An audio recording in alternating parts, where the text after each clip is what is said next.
Hello everyone, and welcome back to another Heartwell dev stream, the live stream series where I continue to develop this adorable Souls-like action RPG with platforming mechanics and a branching narrative. If you enjoy watching these dev streams, be sure to subscribe to the YouTube channel and hit that bell button to stay notified. Now, off stream, I've been busy working on some boss design for Heartwell, as well as planning ahead for what's left for the demo, and working on some music. On stream, though, we're going to be picking up right where we left off with at the end of last stream by defining various nodes for the Cobra enemies to know where to go. So, which are these enemies right here. Essentially, we need to define rectangular zones for them to pathfind to, so that they don't get stuck on like certain corners and stuff. So, that is what our main focus will be on tonight. Let's see here.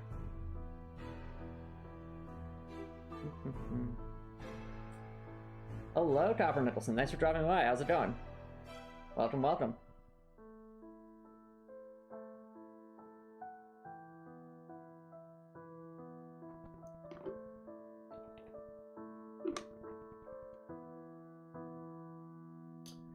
All right.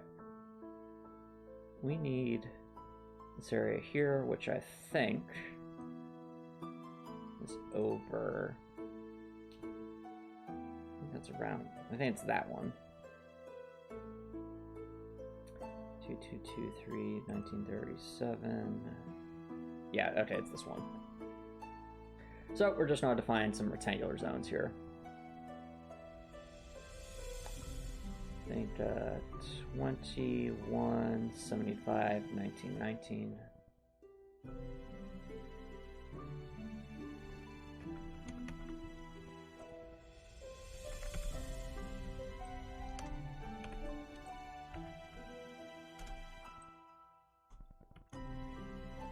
Alright.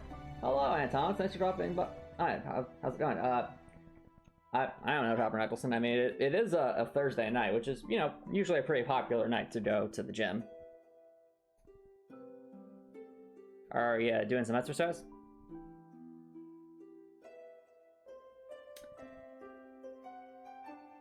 Go to...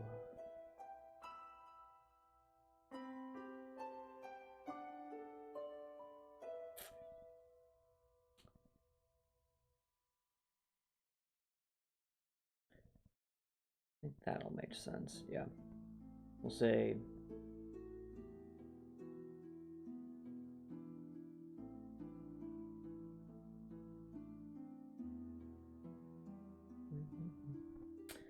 $22.40, 1952.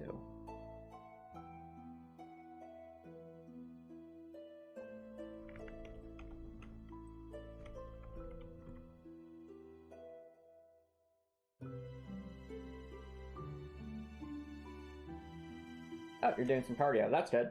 Good to go for a run.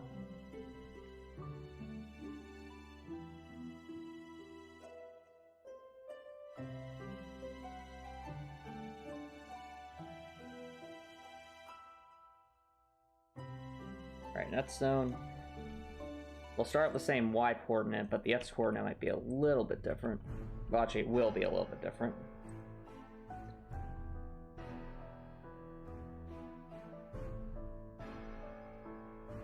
It'll be like 2207.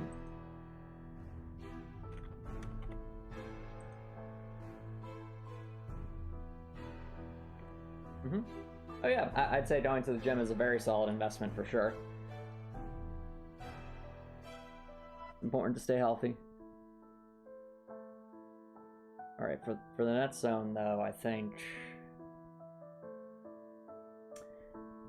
let's think about this. We need rectangular zones to go from node to node, and this node...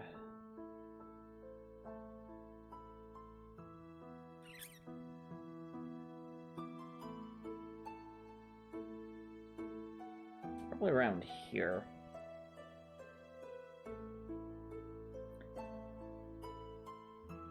I think that's...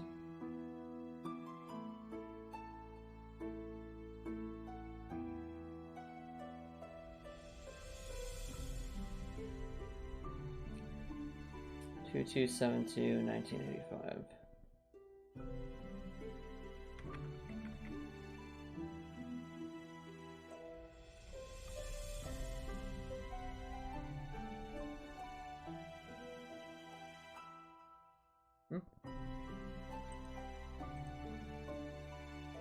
Oh, pourquoi, Copper Nicholson? Is Volume 9 coming out soon? I think it's been, like, in development for, like, a while now, hasn't it?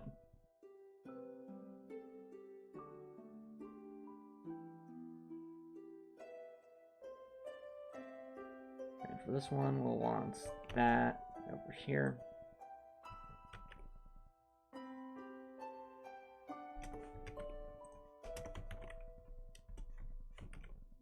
Just dropping some over right here, because this will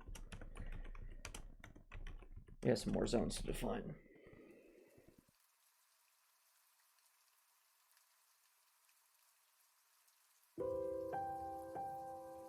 I mean, the unfortunate truth is, Copper Nicholson, a lot of companies have some pretty big problems. And it's awful that that's happening. But you can still enjoy a work for itself.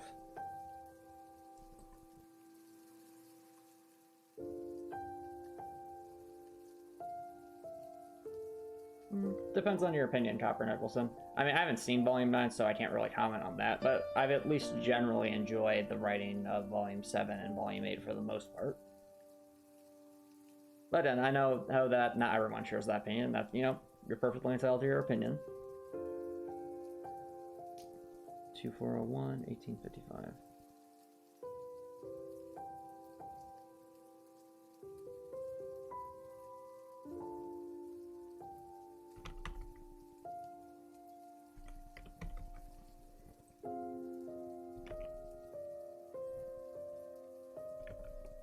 Okay, that's one zone down, only a couple more to go.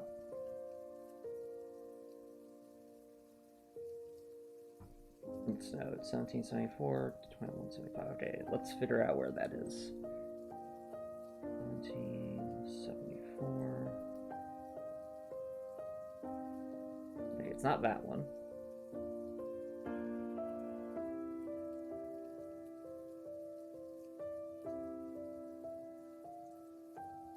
Ah, it's here. Okay, yeah, that makes sense. It makes sense to be this one.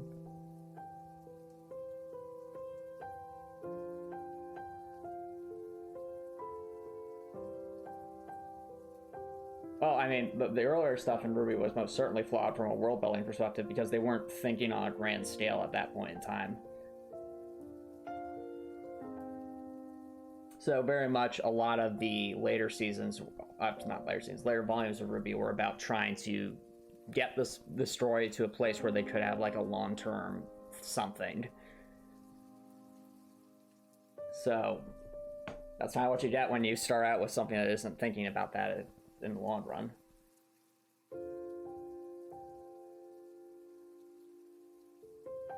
But you can still enjoy the world for what it is, Copper Nicholson. All the magic stuff and the monster hunting, you know, it's all pretty neat. It can all be pretty neat from a just like a high level perspective.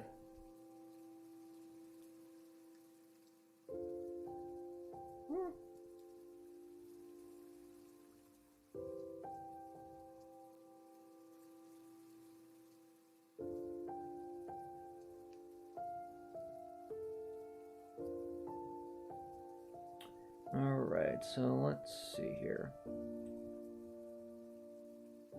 So the nodes are clearly going to be these corners here. I think for this node, we can go from like right up here in this top corner to around about there.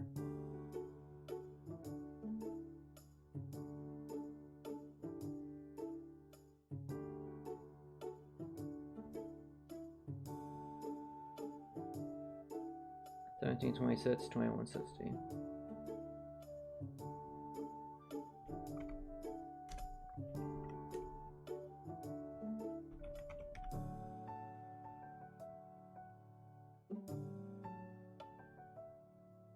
Two.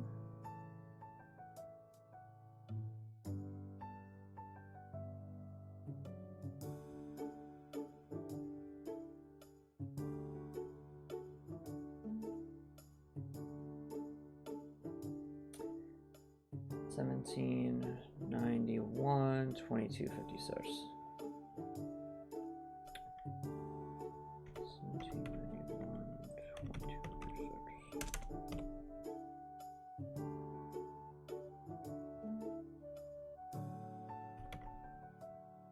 Wait a minute. There's another node here, right? 1840, 2271. Okay, okay, good. There is.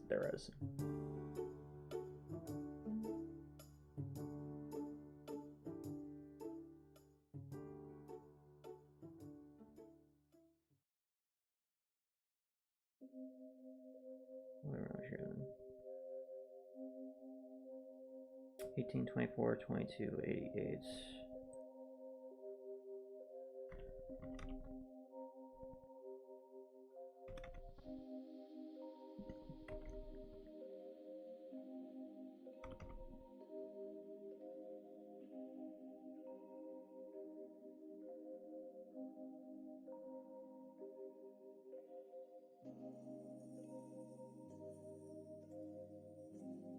Ooh, this is a...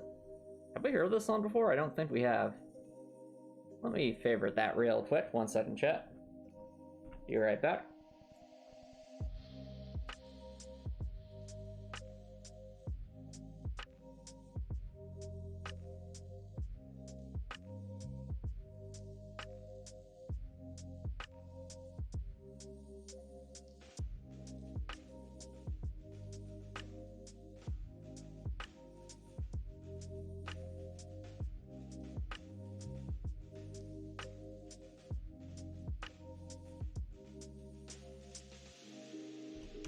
Alright, chat, welcome back, everybody.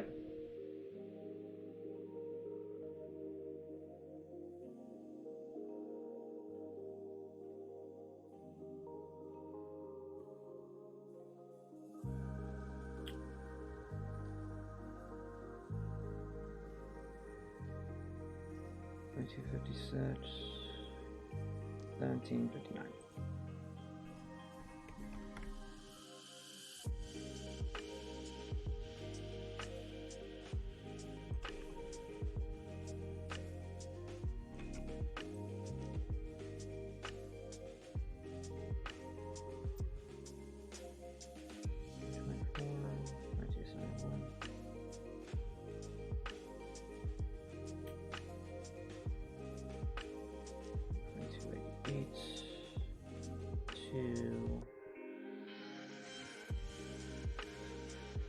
Probably about there.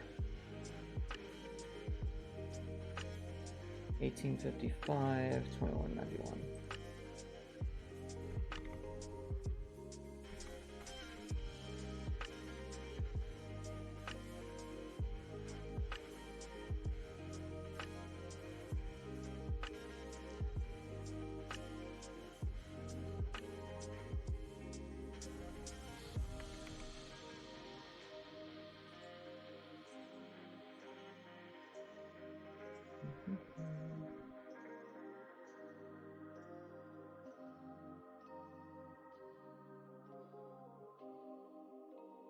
$18.24.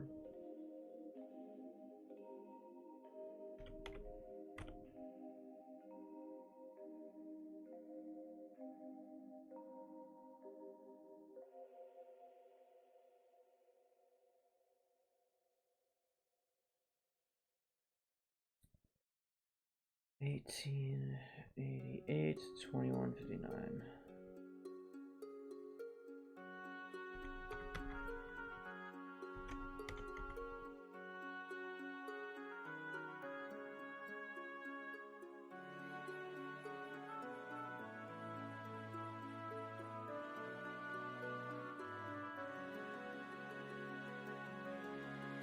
We start with that one, go down through there.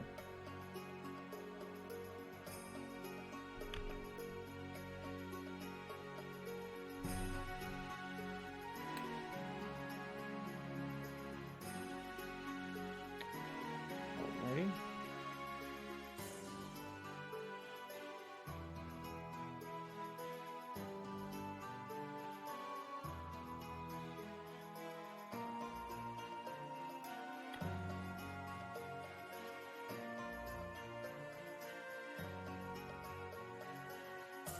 I'd say 1920, 2250 search.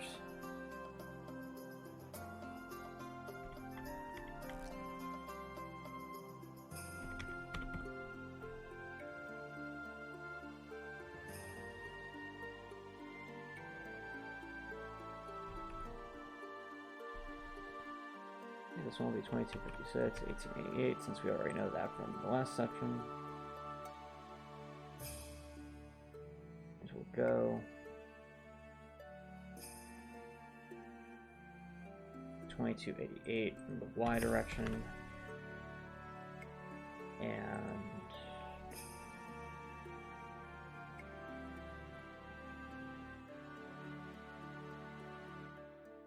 I'd say 1952. That makes sense.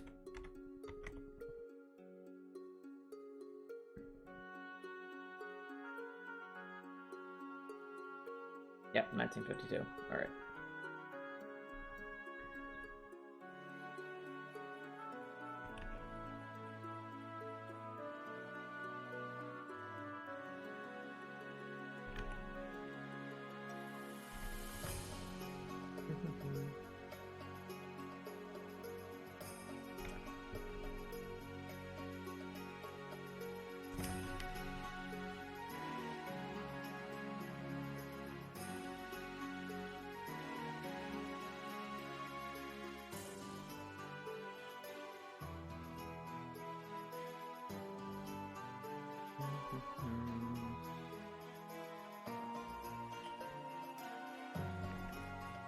Well, like I said, Copper and Nicholson, take it as it comes, so we'll see what happens. Whatever happens, happens.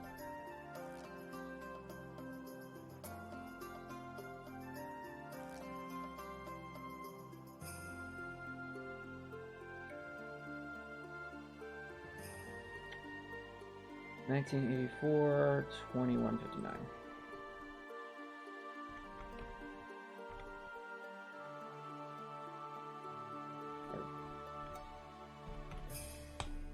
Alright, there's the zones for that area.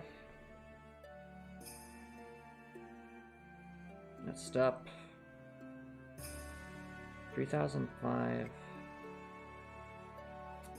think I know where this is, but I'll have to double check.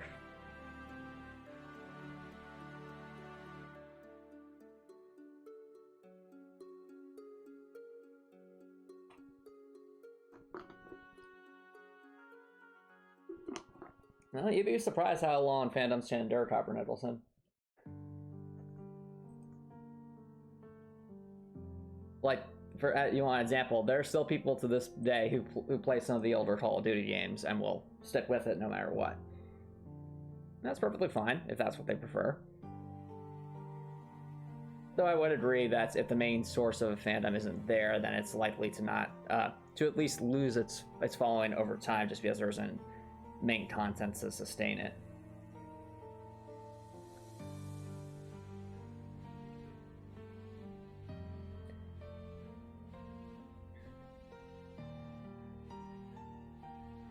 Okay, I think we're going all the way over here, so we're in the 3000s now.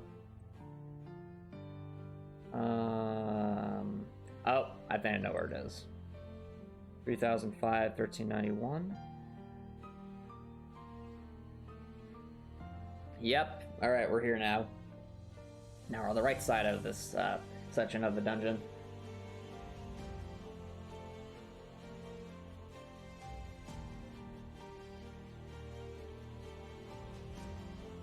Well, I'd end Copper Nicholson. We'll see what happens in the future.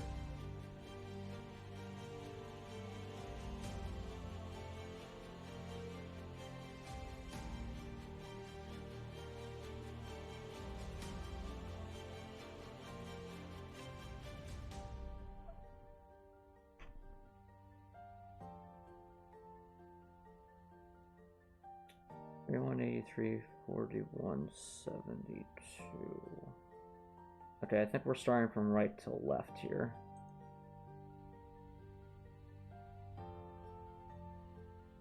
No, sorry, 1472. Okay.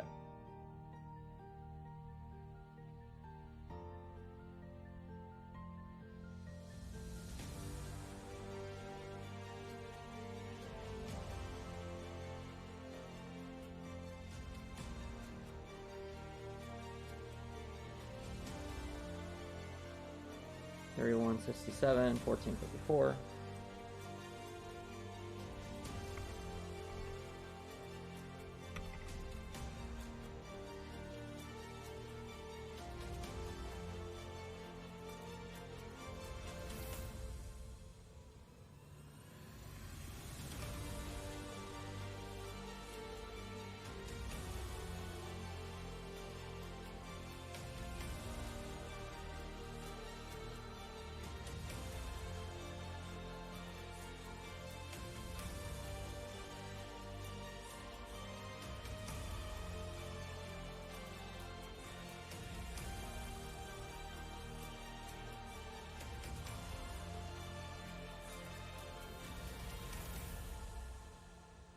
Right, it's 32, 33, 1488.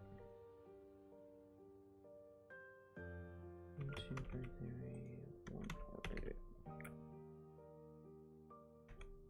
1488. Honestly, we should probably reuse that section just because, yeah, nothing else overlaps that. Just invisible walls.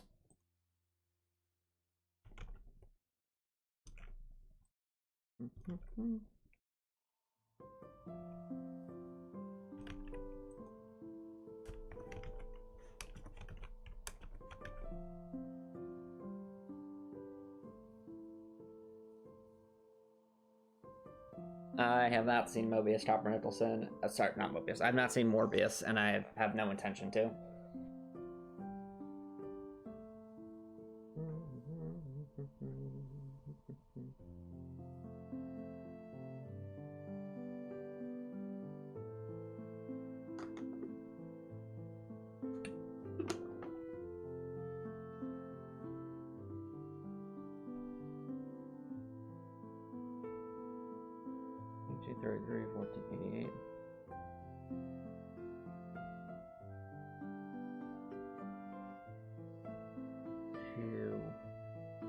Around here, probably. So 31, 36 would be the X coordinate. Y coordinate is, let's say 1522.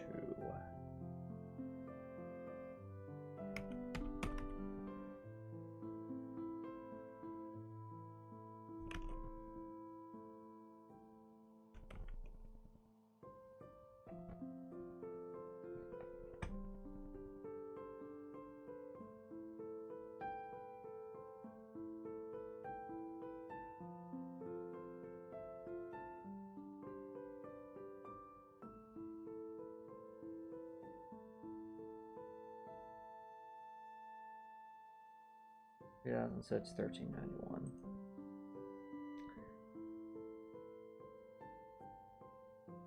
Well, actually, no, I just use this one.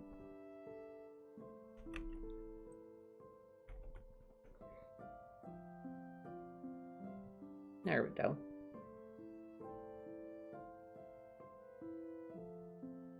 Okay, on to the next one. How many of these do we have? Okay. So we look at enemies that have nodes to define. We have 1, 2,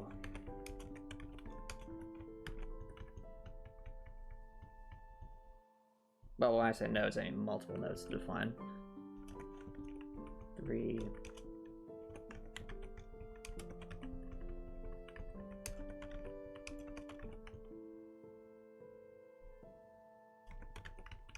4,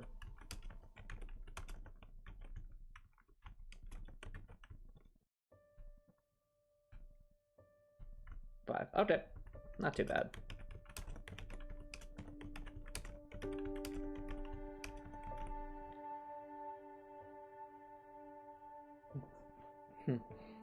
Well, this is something I definitely am going to have to keep in mind with developing future dungeons for Heartwell. Is trying to optimize, probably trying to minimize how many nodes there are. Well, I have an enemy that requires some kind of pathfinding. That'll definitely help with programming speed.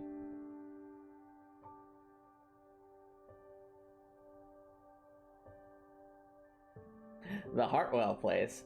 I'm not sure what that would be like, Hopper Nicholson.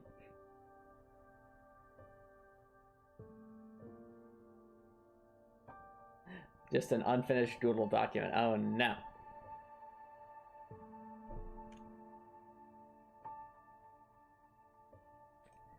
Okay, so 32, 60, 12, 85. Yep, that's here. Okay.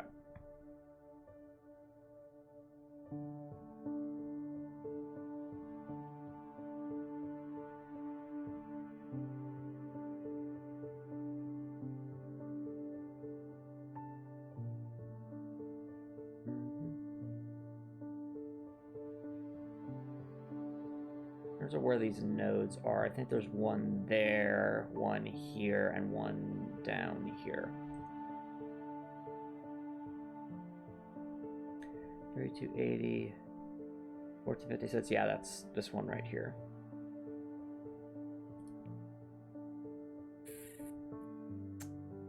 I think we'll have to define it from up there to over here.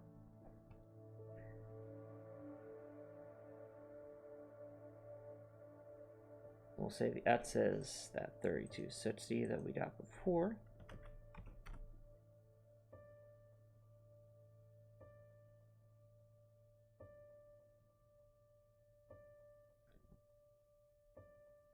To 3327, 1472.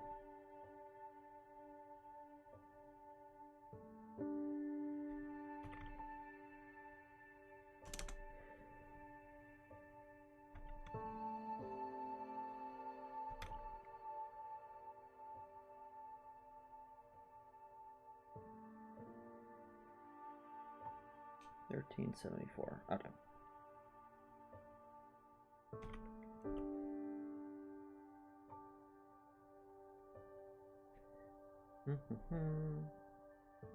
All right, up next we have that.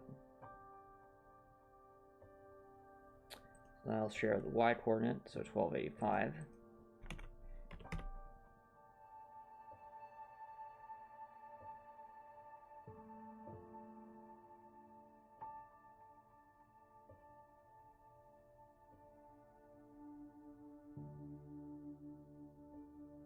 And the x coordinates going to be the end zone here. 3327.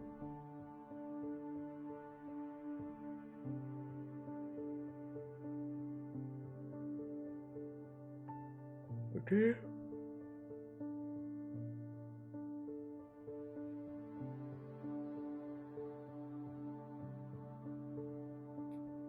Bottom will be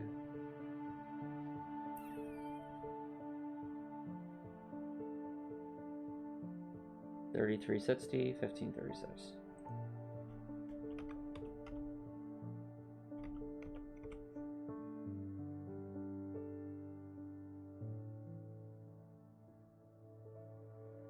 Yep.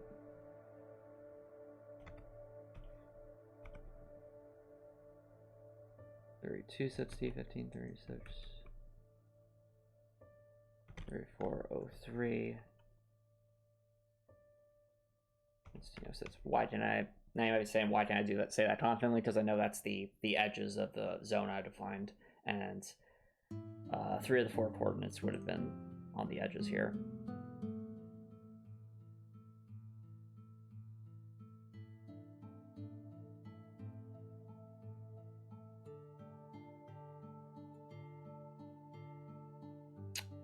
Wait a minute. Did I expand that out? I might have. Un momento, chat.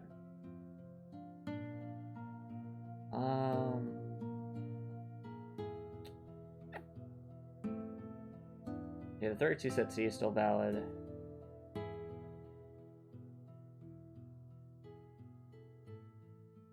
Yeah, this was expanded. I forgot about that. No matter. 3458.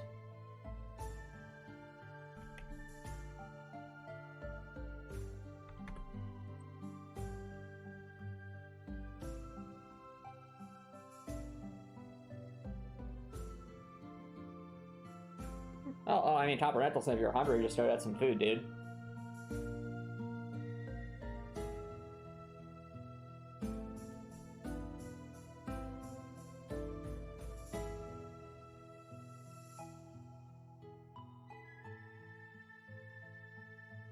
That's 33.55, 940. I think that's here.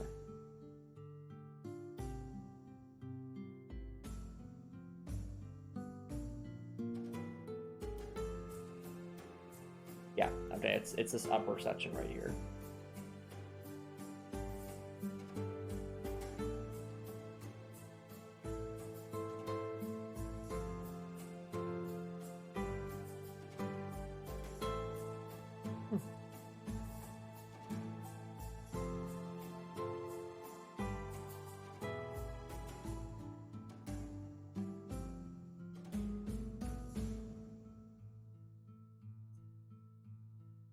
Thirty-three 76, 956.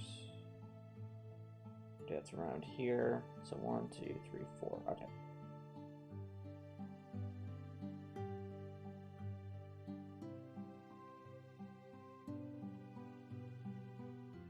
I think this one will go from here to there.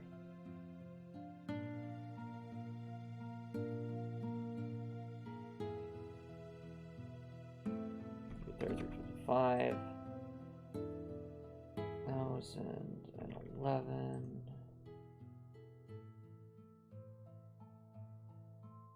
to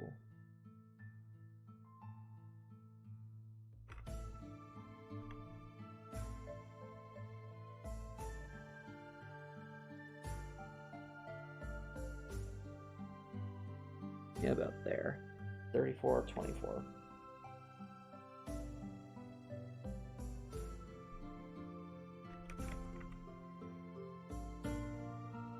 Not sure, Copper Nicholson. Not sure.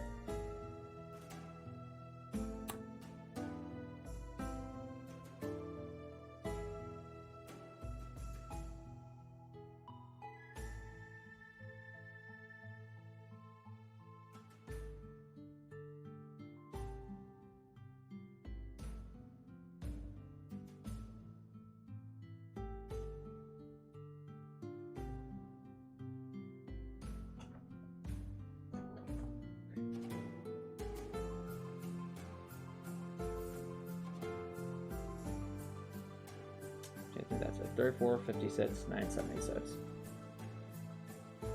34.56, 976.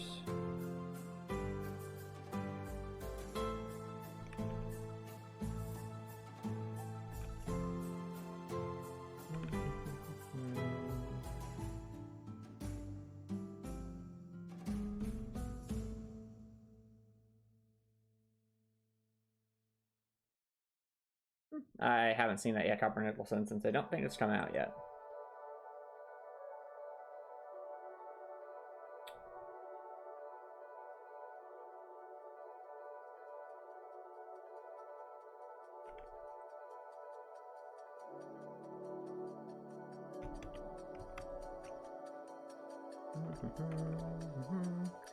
Okie doke.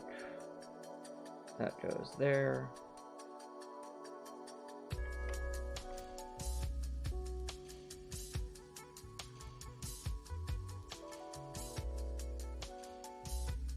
$34.88.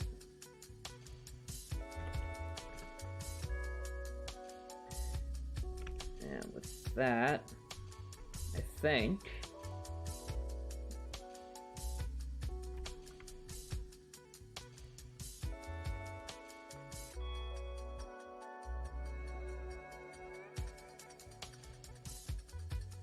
$35.22. Yeah.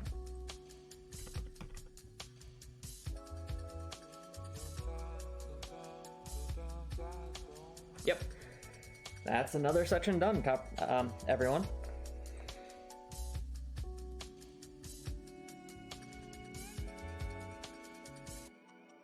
Oh, was it released last Saturday? Then I probably missed the memo, Copper Nicholson.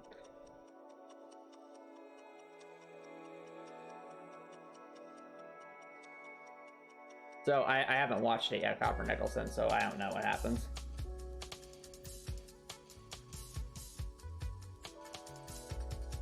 Alright, so 41, 28, 571, 4229, 904.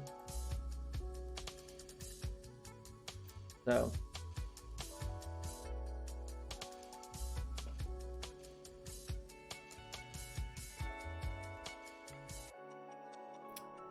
let's see here.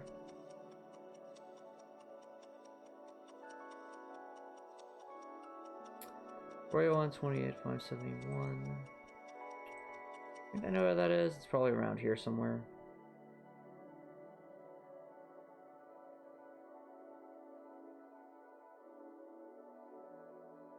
Ah. It'll not be these, aren't we?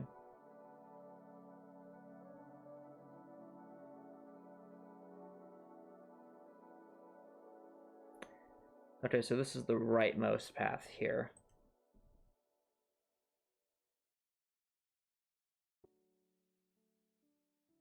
Yeah.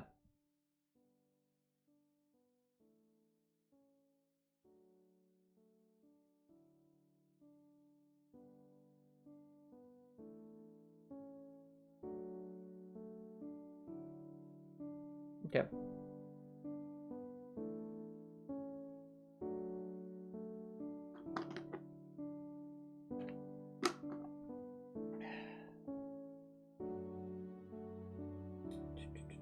$41.75, $8.17.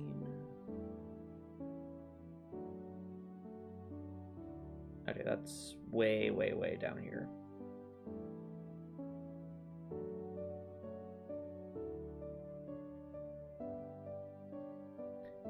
That means this section here.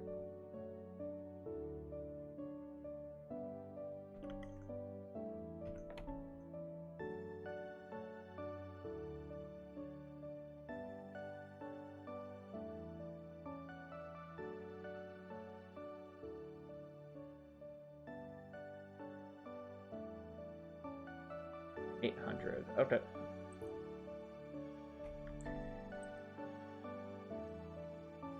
Two.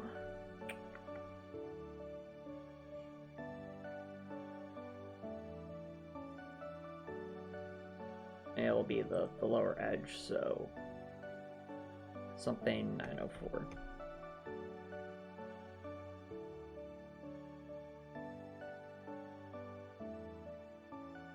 Well.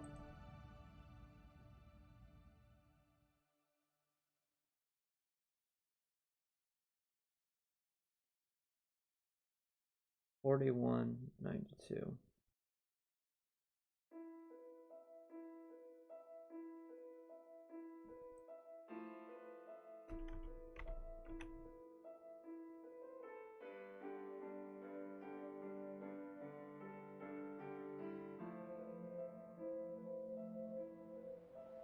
Okay.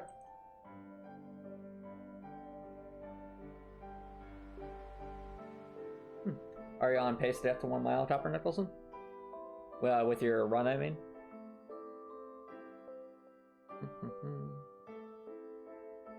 Let's see here, 4208.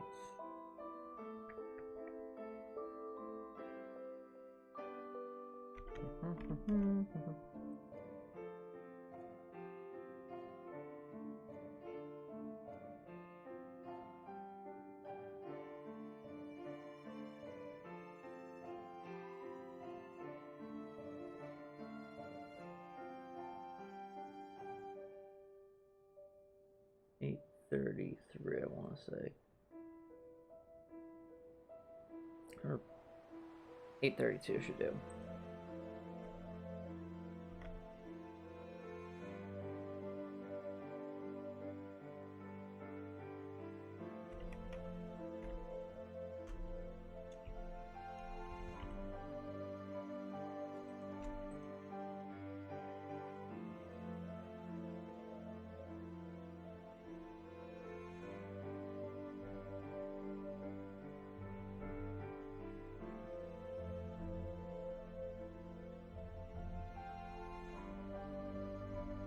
$736.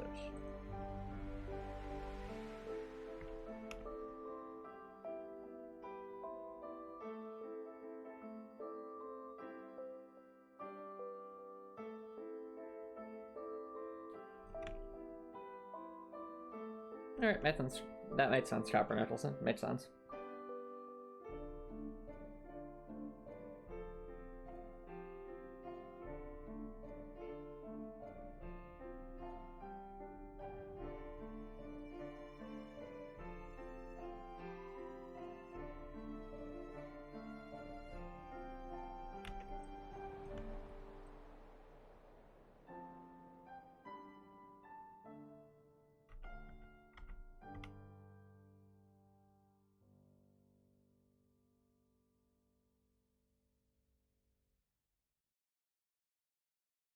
Three.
That's 8.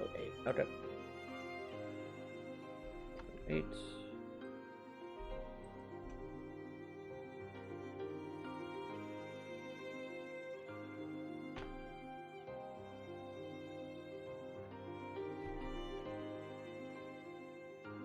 You'd probably be better off just saving that money, Copper Nicholson.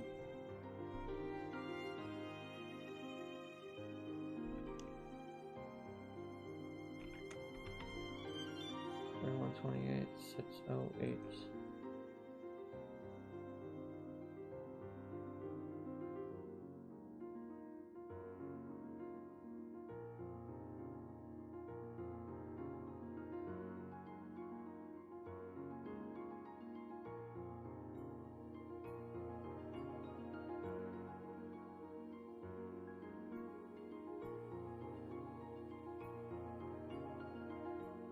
Usually 4160.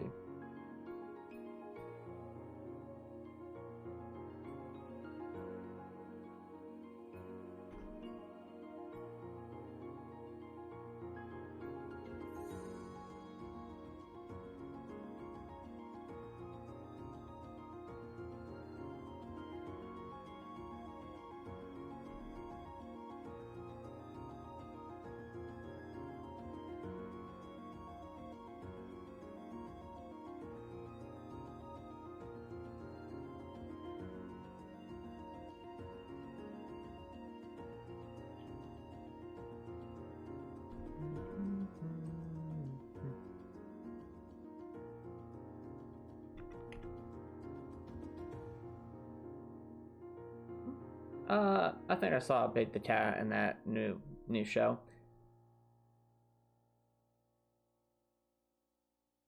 I think the general description I would describe that show is it's okay.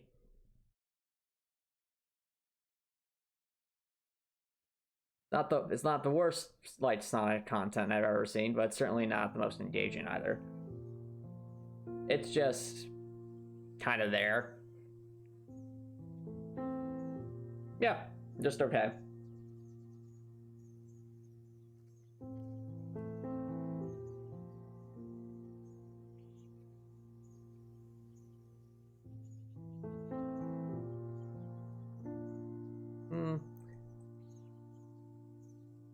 I guess to me, Copper Nicholson, the show feels like maybe one random comic book story trying to be brought into a televised medium.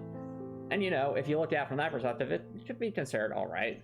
But from my perspective, that's not what I want out of it. out of a Sonic show. I much prefer stuff a bit closer to the main storylines, like you'd see in like the old Sonic Death shows, or I mean, Sonic Boom was definitely a departure from that stuff too, but at least it was pretty funny. Like, so that, but with this one, it just feels like, okay, this is some random comic story, just with different characters that happen to be in parallel universes. That's it.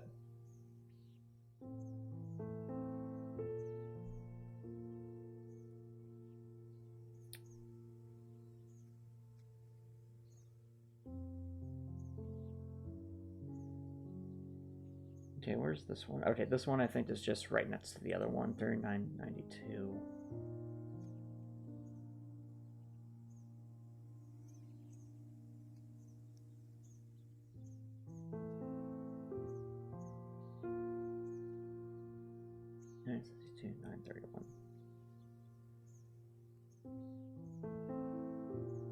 Well, I'm saying that's what it feels like. I'm not saying it is a comic book story, but I'm saying that that's just kind of what the plot feels like to me.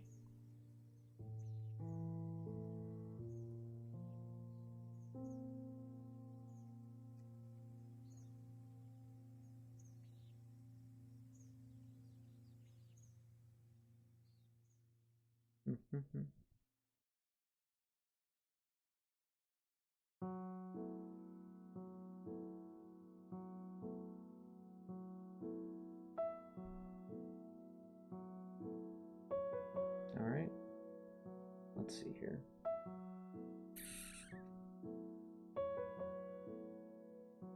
Ah, 40, 78, 720. That is here. Okay, there, and there. Okay. This one will be the top right corner.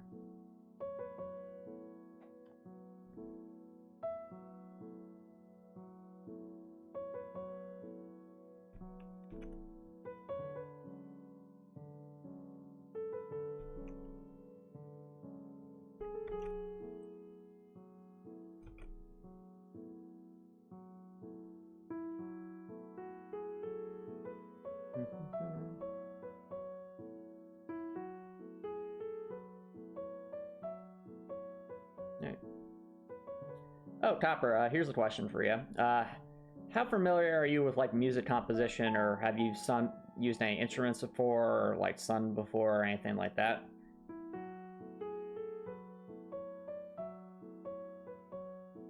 Just hearing this piano line and this song in the background kind of made me think of music composition.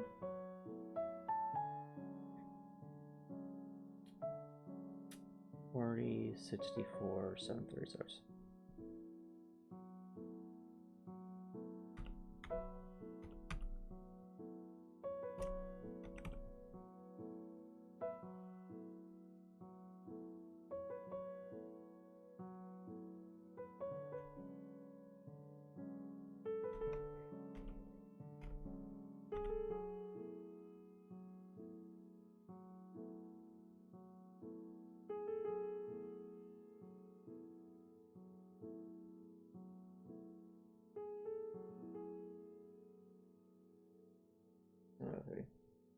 Used to play the piano, but you stopped when lessons grew too expensive, and high school would be any day more stressful. Ah, fair enough.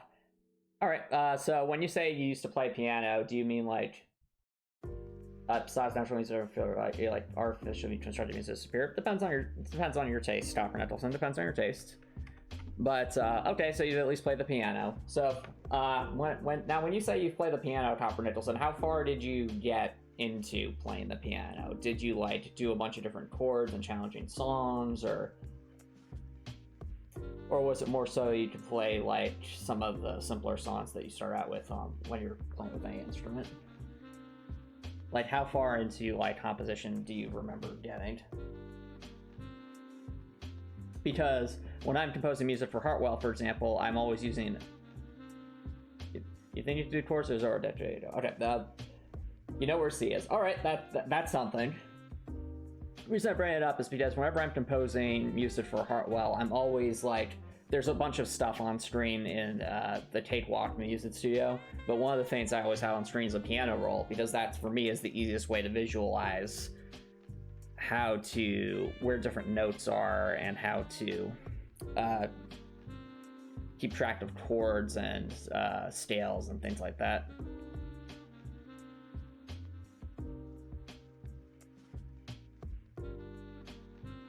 Did you ever try creating your own song, Copper Nicholson?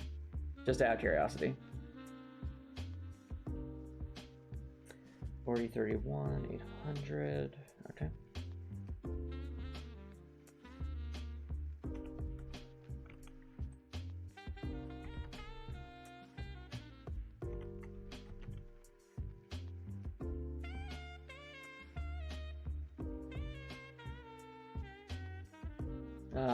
You did once in music class in middle school, you didn't like it. Okay, fair enough.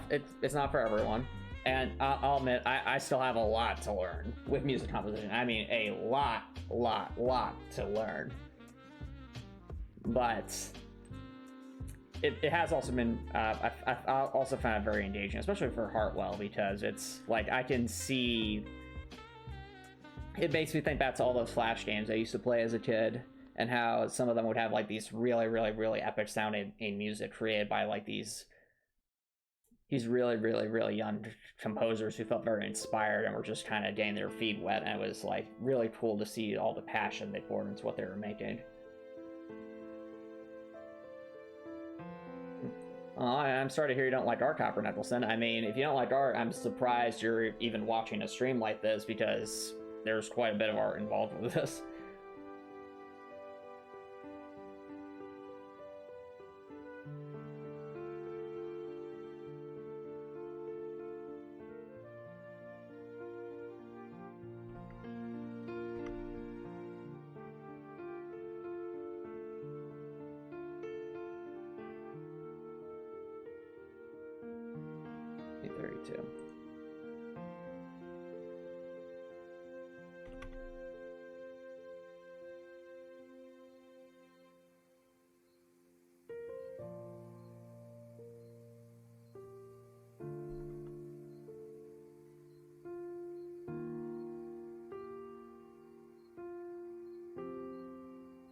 Not at all, Copper Nicholson. You need art to visualize the video game, unless you're playing like the text-based adventure.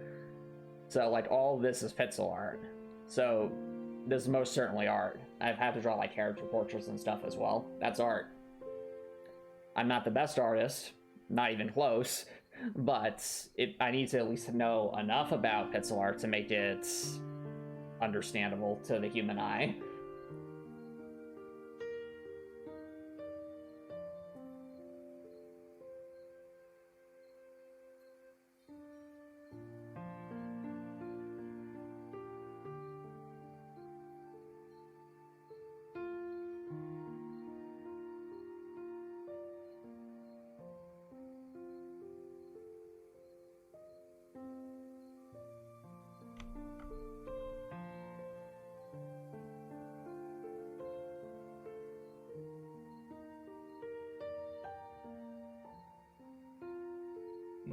Six.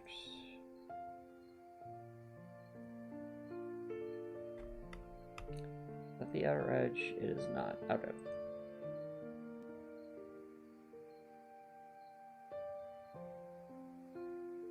D96.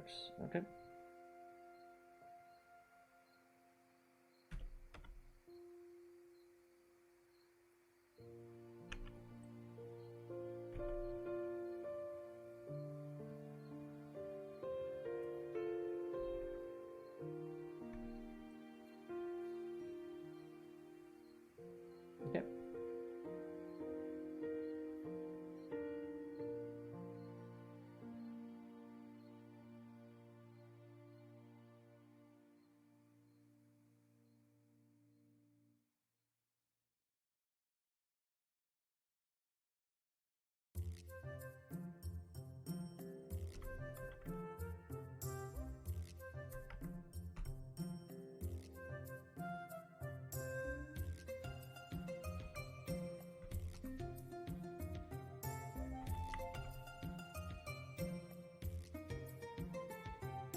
Okay, that's another section completed.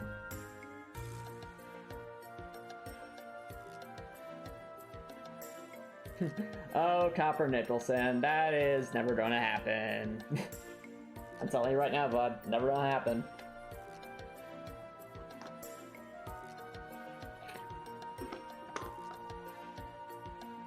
Not everything can be explained through logic, and art and science is an expression of human emotion. Stuff is, by definition, not easily logical or defined.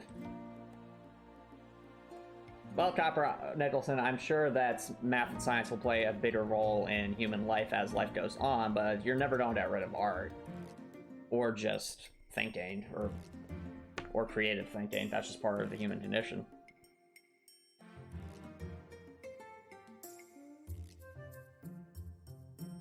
I mean, there is something that's lost, though, when you just have artificial intelligence automatically making art, because again, you lose the human aspect of it. It's cool that it can be done, it's just you're missing something when you do that.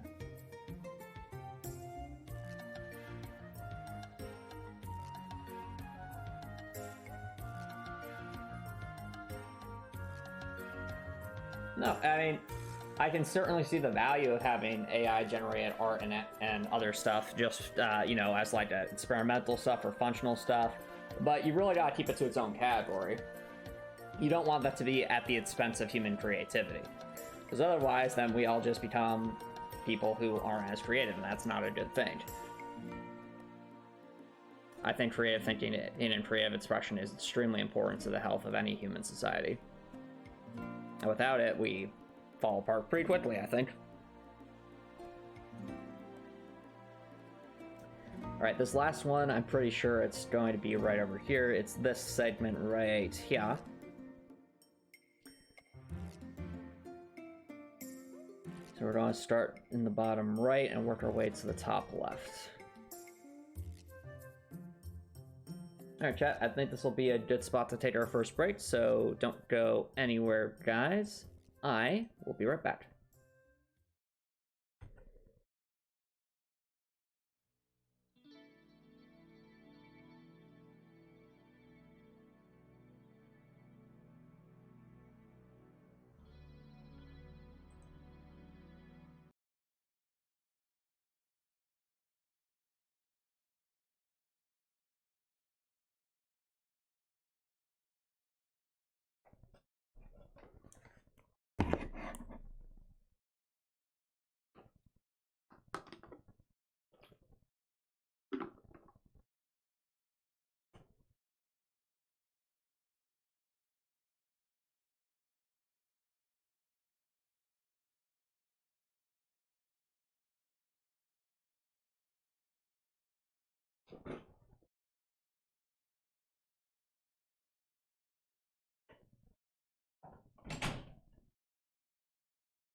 Alrighty, chat. Welcome back, everybody.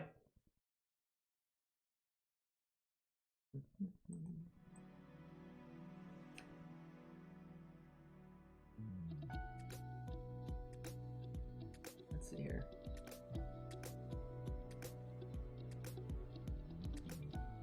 Oh, I like that. 1 second, chat. 1 second.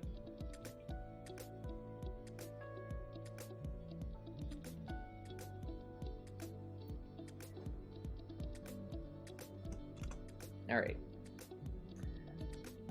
I like how uplifting this sounds, chat. It feels like you're rising up on like a very cool morning and in like a cityscape overlooking the a nice ocean. Makes me excited because this is the last section we need to get our coordinates for. And once we have that, we can actually start programming, and that's when the real fun begins. So.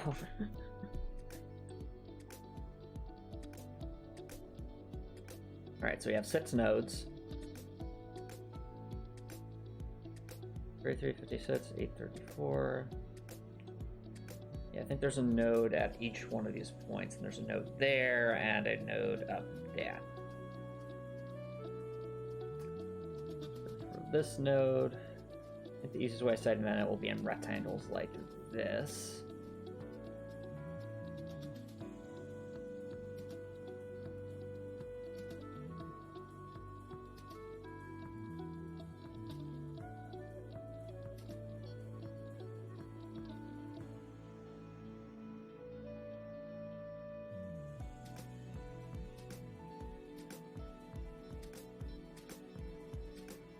$38.08.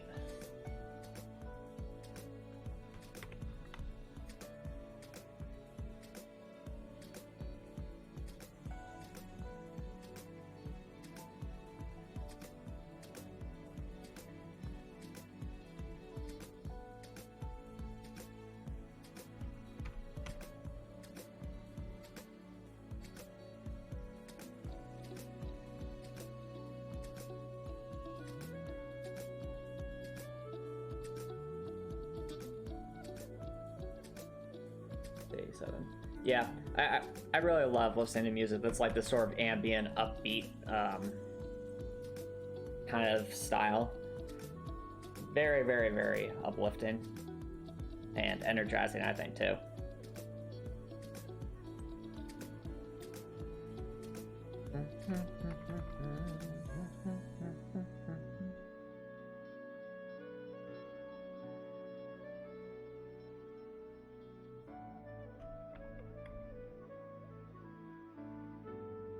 So anyway, another reason I brought up music composition earlier, Copper Nicholson, is that now I've had to start composing music more frequently for Heartwell.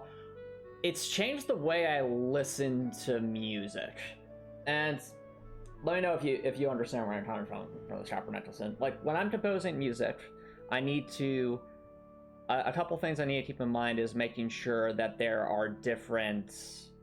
You have a melody, a harmony, and some kind of percussion. At the most basic level, where we're talking about composing a song, you generally want to have those 3 things. And as a result, now when I listen to music, it's not just that I listen to the song overall like I used to.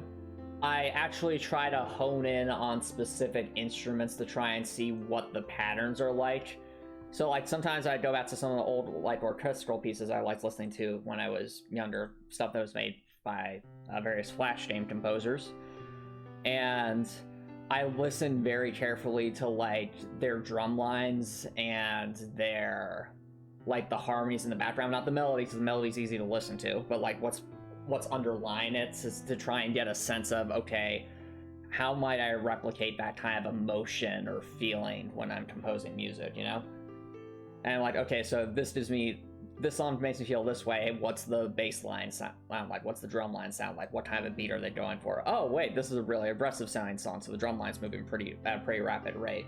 It's really, really interesting.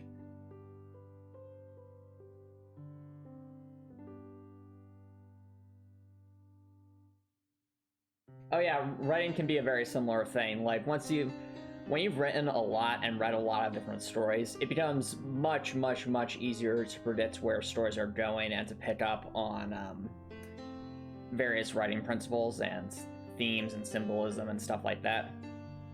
I honestly think that makes stories more enjoyable personally, because you can really appreciate all the effort that went into it.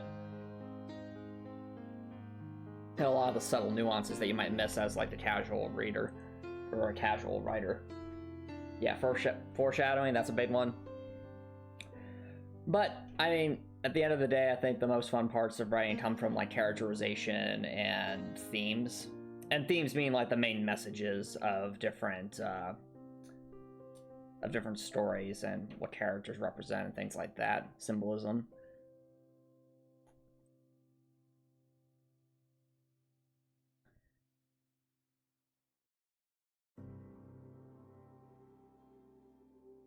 Eight, 14. Is that right? Doesn't sound right. That can't be right. No, it's a bigger zone than it was before. I think I might have redesigned the zone. Yeah, I definitely redesigned the zone.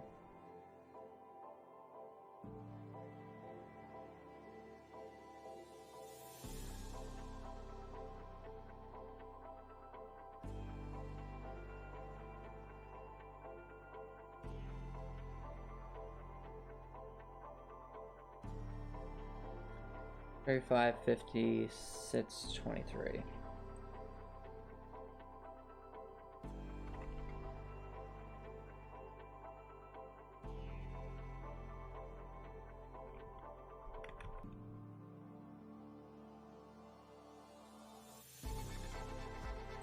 All right.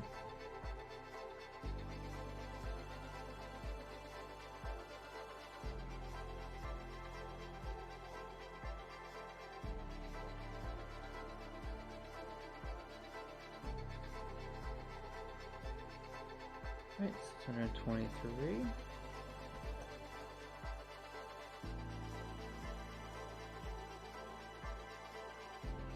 $37, $484.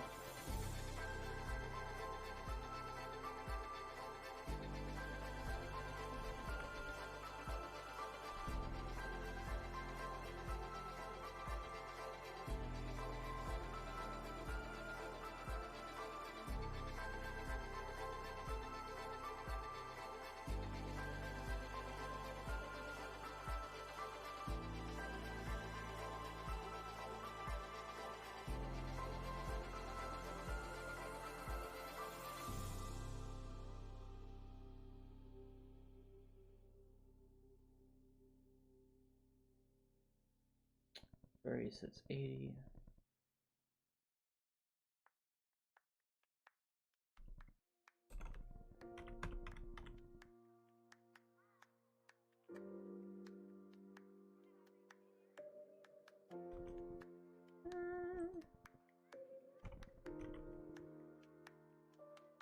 Alrighty.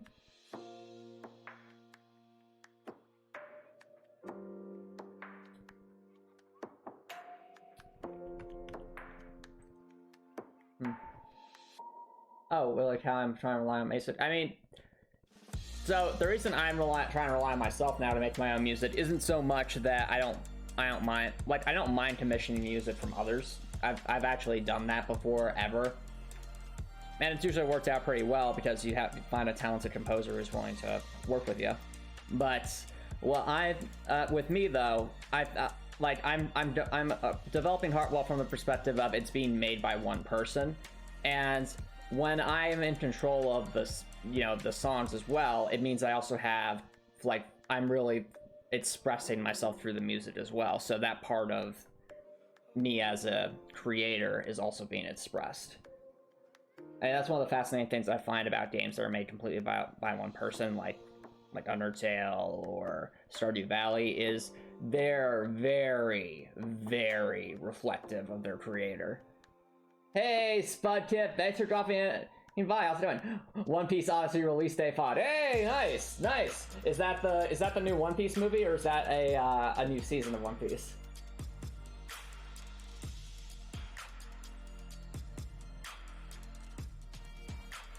Oh, it's the new game. Cool, cool. Enjoying it so far?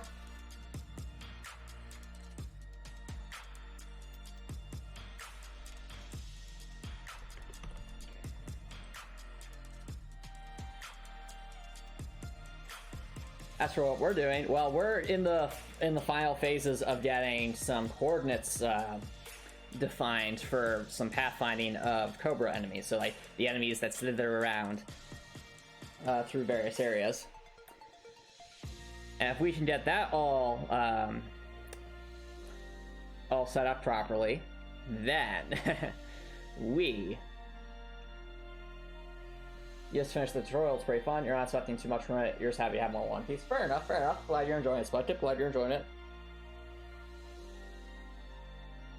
But basically, once we finish defining this last section of zones, we'll actually be able to go into Fusion 2.5 and start programming these and testing out the different sections that have Cobras, which I've been looking forward to doing for a while now, considering that the Cobras, you know, they're a bit more involved because of the pathfinding aspects in terms of getting them set up. But once they're set up, I'll feel much happier, because then, like, especially this whole right side of the map's been pretty sparse.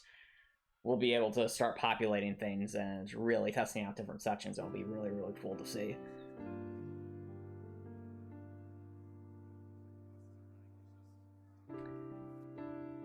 Alright. So, 36, 64, 834, that's a break, huh? You think you've asked before about how far am I in the design process? My response to that, Spudtip, is when you say the design process, do you mean the overall game or do you mean the demo? Since I would give you two different answers depending on which one you're looking for. Overall game. So, let's see. Looking at the size of the game, I'd say this is around like the 8 to 10% completion mark in terms of like the overall game. I say 8 to 10% just because, again, all I've been doing is design the tutorial dungeon. There's still, you know, other larger areas I need to design and plenty of bosses to design, things like that. But at the same time, whereas it's going to take me a while to build all those out, I do already know like the main overarching narrative for Heartwell. And I have quite a lot of world building done. So there's still more character writing to do and things like that for some of the other characters, but I'd say that's around where I'm at. So the concepts here, I know kind of like the overarching roadmap, but there's a lot of specifics I need to do, both in terms of game design and sort of story and the middle stuff and things like that. But the main story is, I'd say, at least pretty decently defined at this point. Does that help give you an overall understanding? Also, I'd say the core gameplay mechanics, for the most part, are here. So we can jump, we can attack, we can change, we can switch weapons. Like, those fundamentals are there. It's a question of expanding it out. There's a couple of fundamental systems that'll be added after the demo, because they, like Infinity, for example. That whole concept of Infinity I'm going to flesh out after the demo is finished. I'll give you guys a hint during the demo of what that might look like, but in terms of like how it actually functions, that stuff we'll have to do after the demo, because it's going to be pretty involved, at least to get it all set up for the first time. But anyway, does that kind of help you visualize it a bit, Spudkip?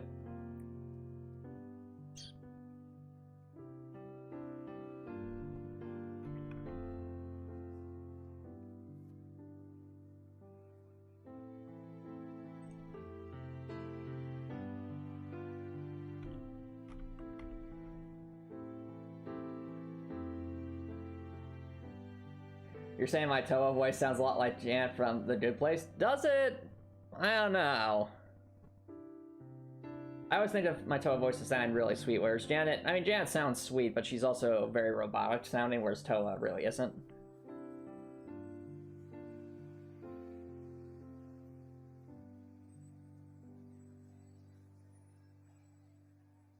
Right, 816. 3647.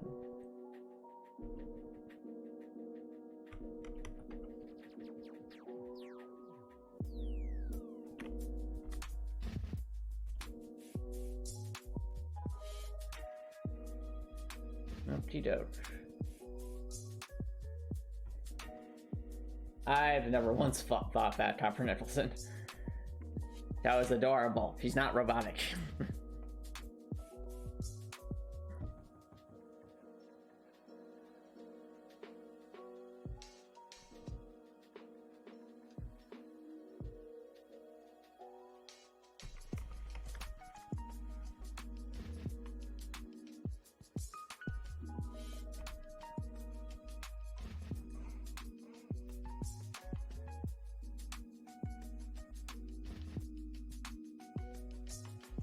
$784.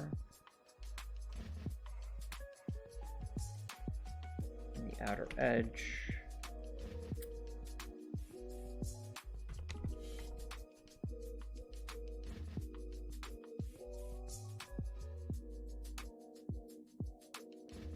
I could never imagine Toa saying stuff like that, Copper Nicholson.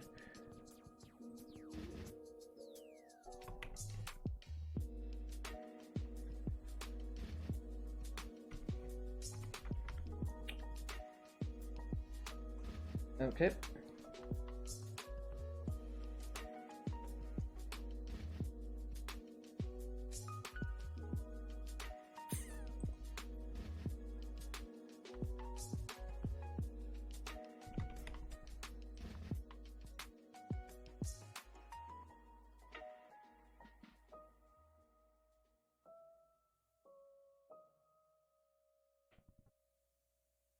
Oh yeah, something I forgot to mention, Spot Tip, is in addition to all the level design stuff and planning for different enemy types and boss battles and some of the more fine details of various character stories, there's also a lot of music to make.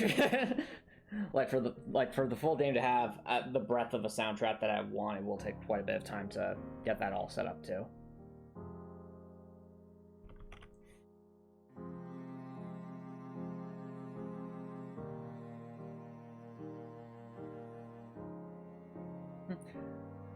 I mean, Toa is fine with her current uniform, Copper Nicholson. They do not. Okay, but good news is I think we defined all the coordinates, chat, so you know what that means. It's time to do some programming and test things out.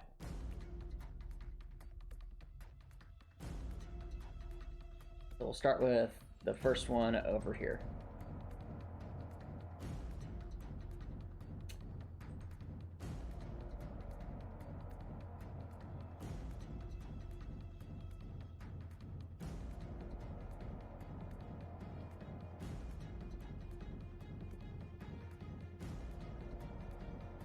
It's time to do the duel. No. Not yet, anyway. We have to make sure everything's all set up. Okay, we'll start with this Cobra over here.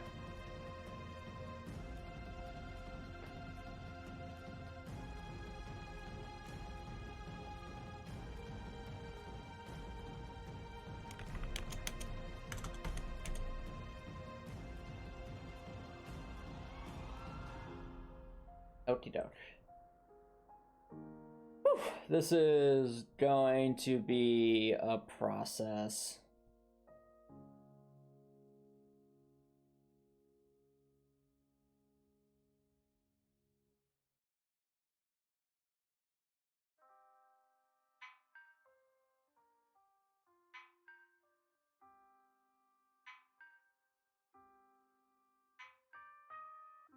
And we've at least proven that we can change the axis height, so that's always a relief.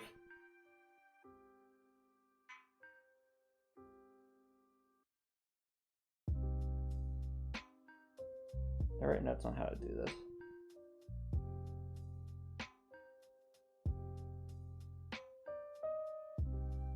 Oh yeah, this here would be the model. Okay, so each one of these...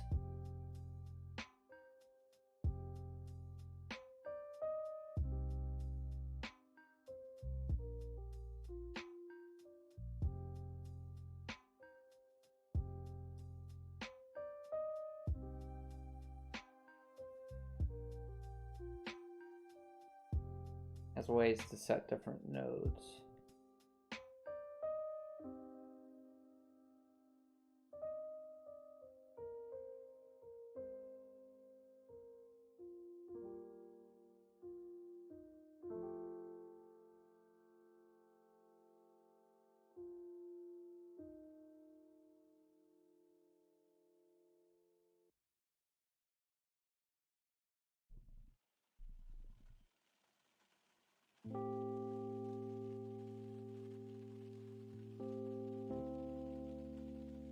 Okay, let's at least define the enemy node sections.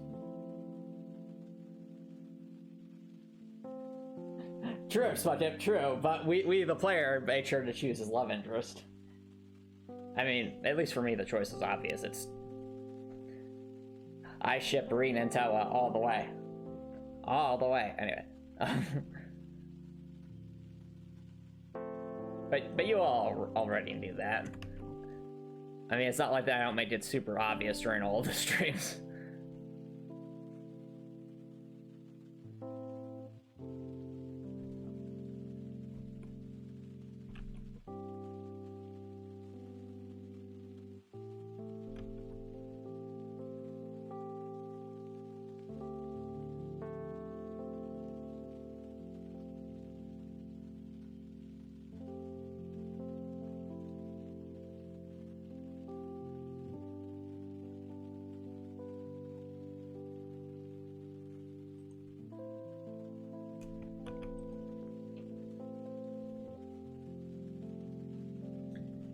So it's not node area 3, 4, 5. Okay.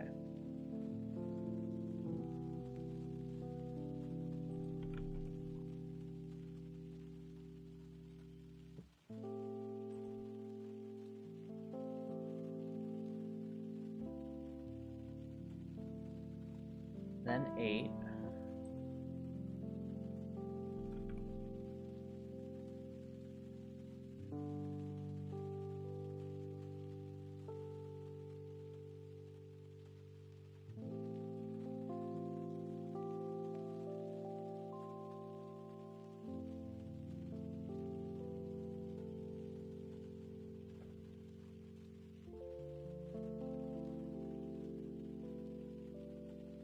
So we go 8, 9, 10, 11, 12, 13, 14. Basically 8 through 14 have nodes. And then 18 has nodes.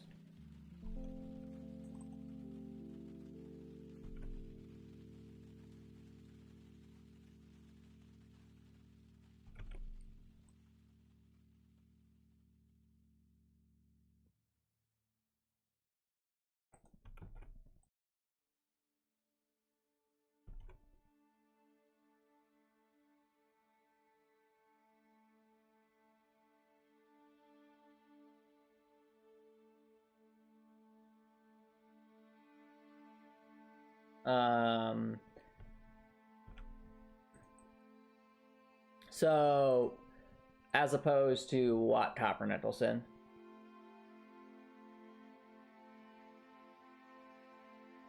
You mean that does Dorothy identify as the gender with the biology she was born with? Oh, I see. So yes, Dorothy would be cisgender. Dorothy would be cisgender, bisexual, and on the autistic spectrum.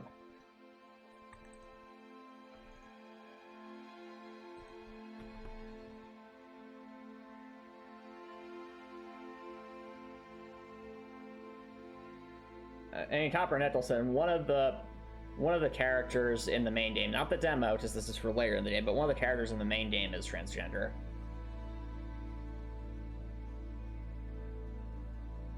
But again, that's not in the demo because most of the characters are not in the demo. They're introduced later.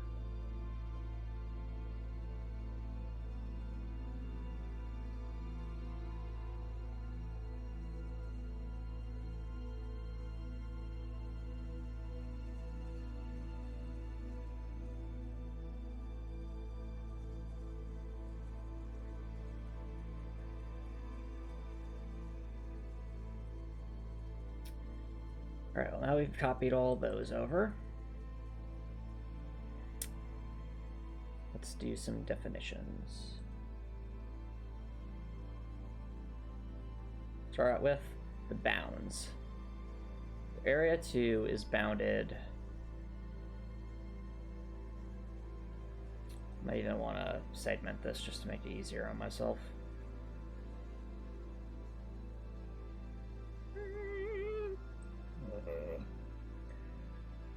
Okay.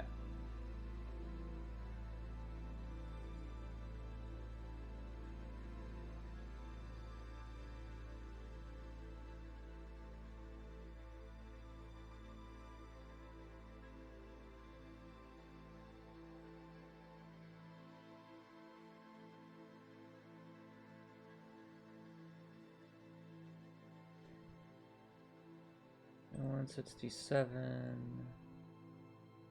Oh, has this been? I think this one was already defined. Yeah, okay, this one was already defined. That's fine. Yeah. Here are where things really begin.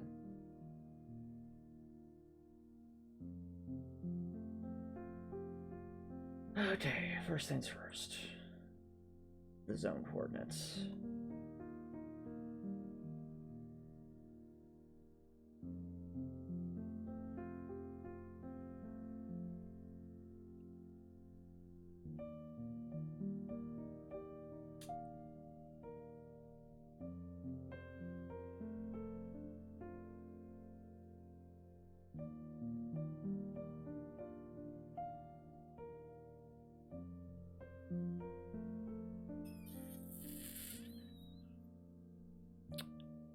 Okay, so 2175.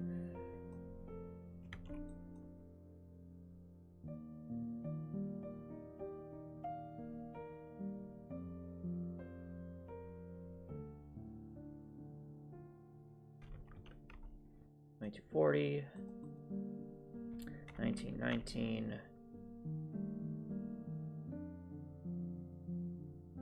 1952. Then we'll set the node to 2223. We'll set the Y node to 1937.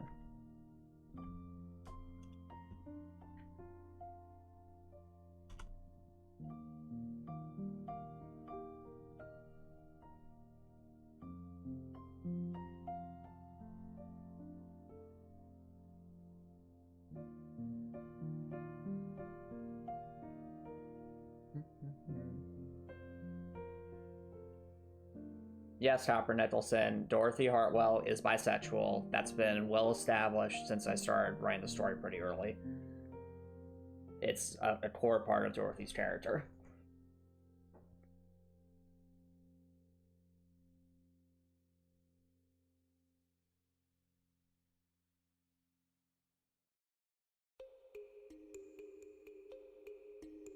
You would most certainly not be the first Copper Nicholson.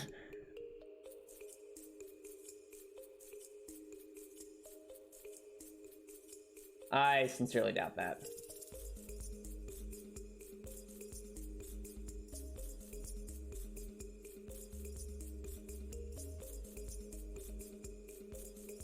Okay, that'll be node section 1.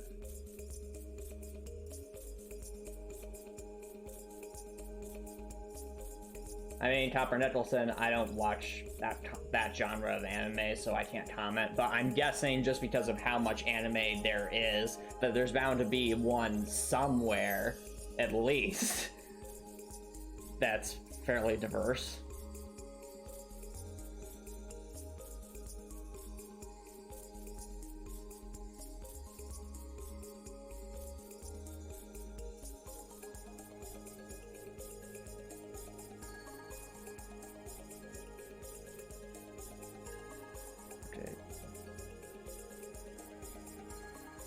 This is different from...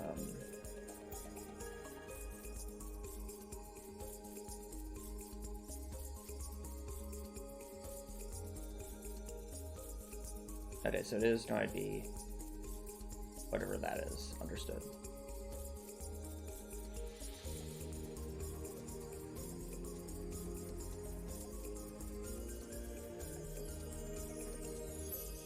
I mean, so Copper Nicholson, the only example I can think of that I've watched is Quintessential Quintuplets, which is an excellent anime. It's just, I'm saying that's not a genre I usually watch, so I don't know enough about how other shows in the genre to make an accurate recommendation.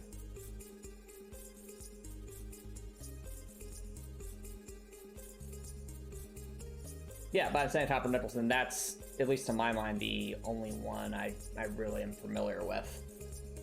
But I'm just saying that genre is so broad that you could probably find one that's already done that before. That's all I was saying.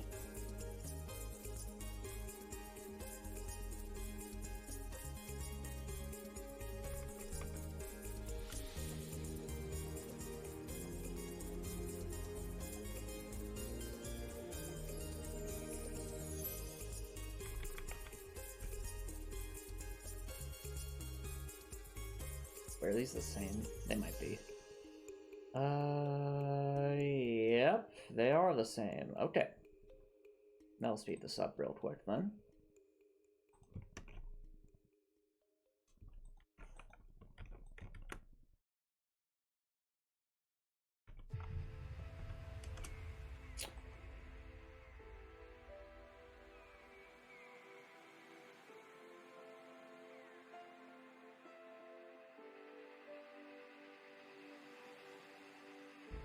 Well, no, Copper Nicholson, your point was you'd be the first, and I don't think you would be.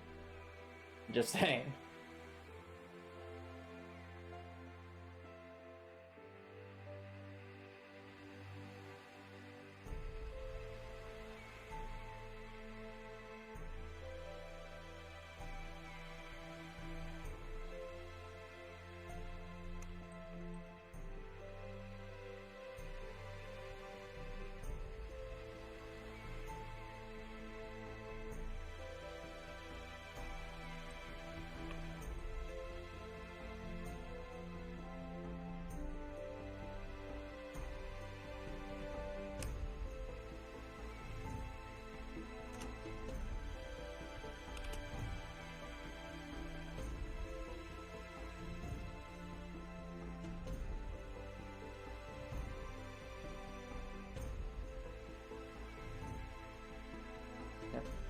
Selective says there is a Cold Steel anime now, so that means that Reen is...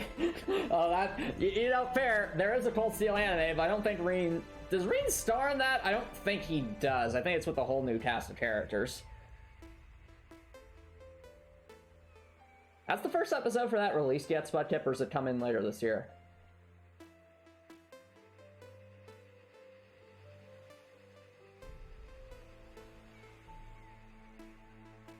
It came out last week. Oh, okay. I missed the memo then. I'll have to look into that then.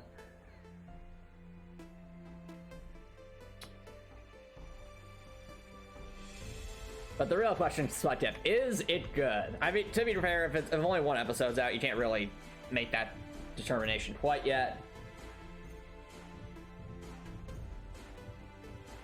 Oh, it takes place between Cold Steel 2 and Cold Steel 3? Yeah, then I'll have to hold off on that, because I haven't finished Cold Steel 2 quite yet.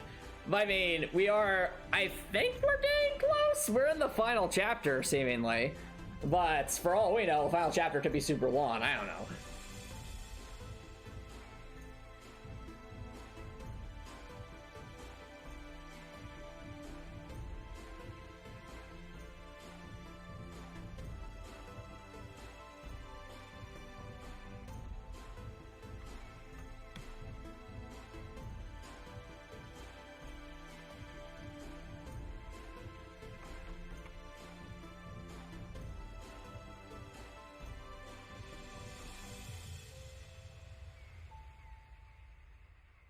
Well, Copper Nicholson, I'm assuming that the anime just has a completely different cast of characters, so you wouldn't see, like, Milliam or Reen or Toa or Emma or Laura or Fee or anyone like that.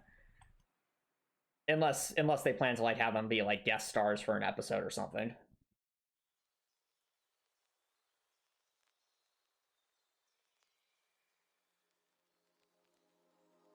You sound so disappointed, Tavern Nicholson. The thing you have to understand, Tavern Nicholson, is there was an anime adaptation of, like, I think Trails in the Sky or something. It was like an OVA, and I don't think it was received particularly well. You can correct me if I'm wrong about that, though, but yeah.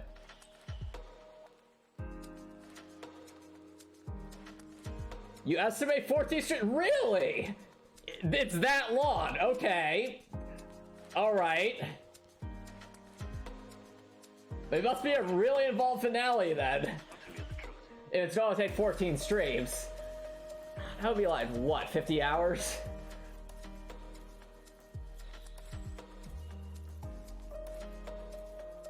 Like, you're sure, Sputnik, like, is it that involved that it's like, this last chapter has, like, is as long as, like, all of Act 2 was?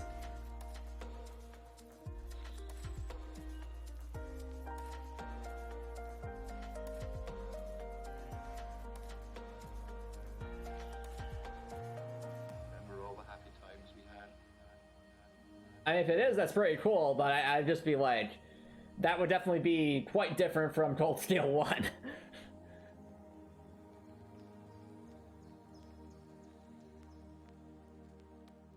Very much alike.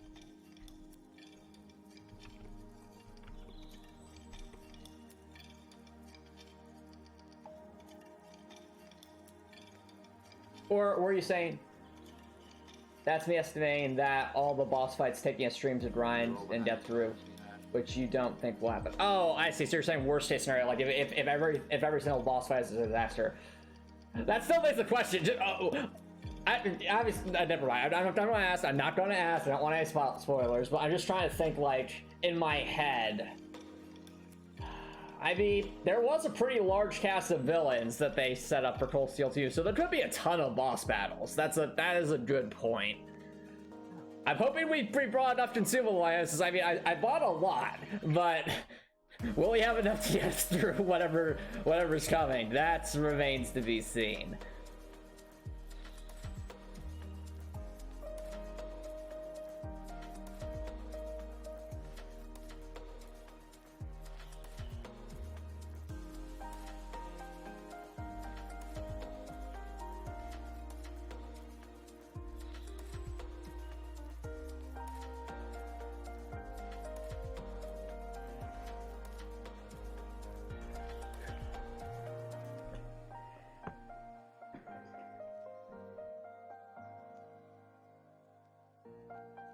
I swear, though, if we're playing Cold Steel 2 and we reach a boss where it's like, oh, by the way, you can't use S-crafts, or by the way, you can't use items, or by the way, your Master Course no longer works, like, that will be in really, really big trouble.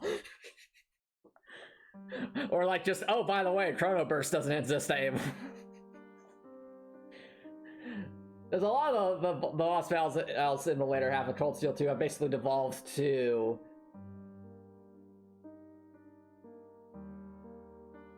Oh, I see. Yeah, that makes sense. Yeah, it can be difficult to adapt a story from a video game to a movie or something because you lose out a lot of the interactivity.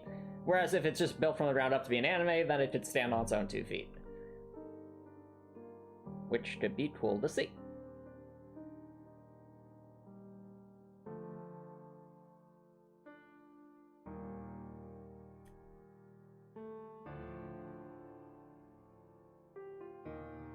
Right, that's the second node, third node time. Yeah. I mean,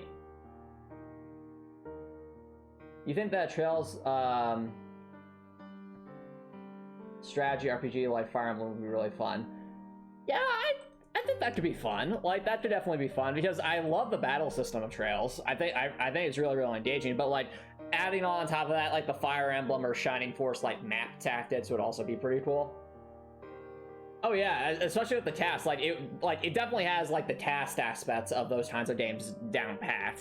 It'd just be a question of adapting the combat system to that style. But then again, there's a part of me that also just wants a Trails action RPG. Like, I mean, like, I want like a Dark Souls 1 level of Trails content. So, like, give me Metroidvania level design. Give me the action-based bosses. Like, stuff like that. Will that ever happen? Probably not. But we can dream, can't we?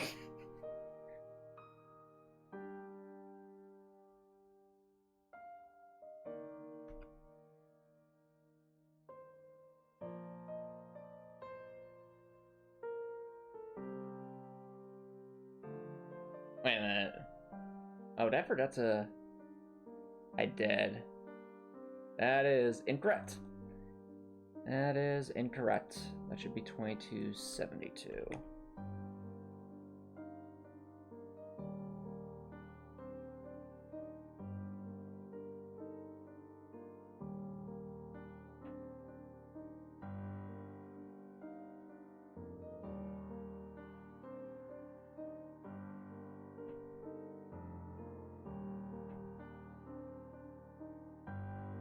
I should play Wise as natural and series made by Falcom.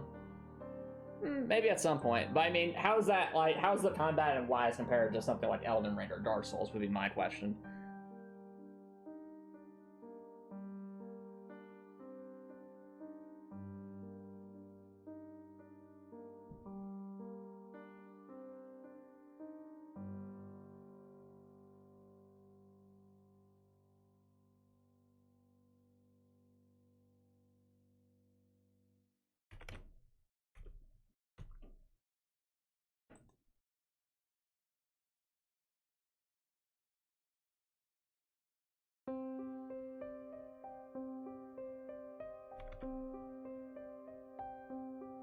Oh, wait, this is 2272, 2401.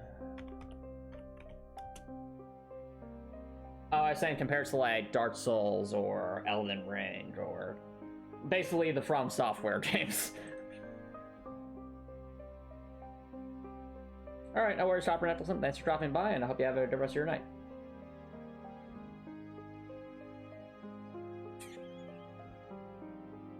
(1885 to 1855).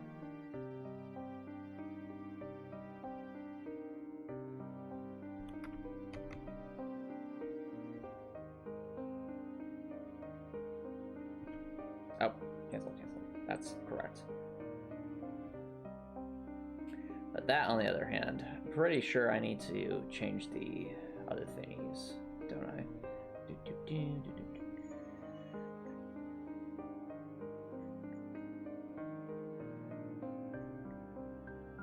Yes, I do. Okay.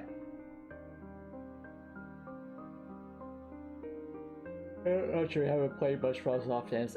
Okay, fair enough, Sweattip. But I mean, you at least saw my play. I mean, did you see like my bow only challenge run of Elden Ring? Because if you saw even like a portion of that, it would be a lot like that. Like that would be the style.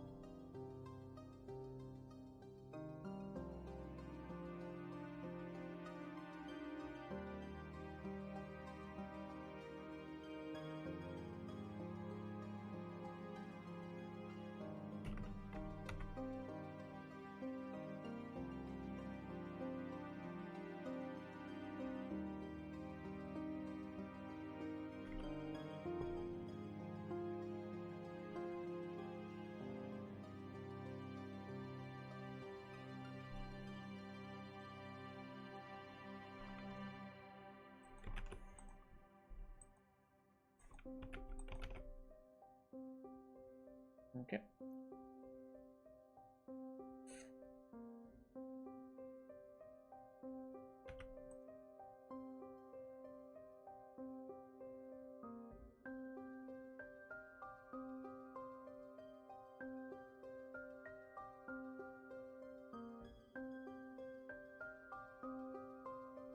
(2272), so we'll just make that greater than right here. There's no overlap.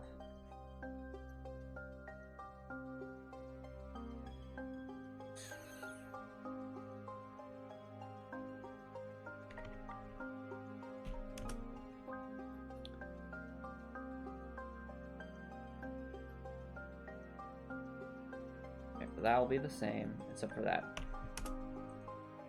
Okay, we got the nodes defined. Now it's a question of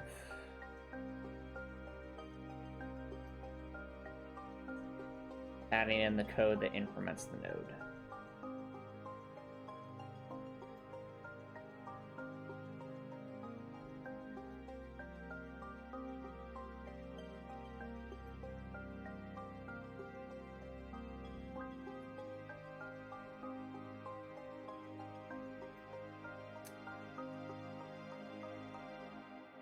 Okay, so first we define those nodes, so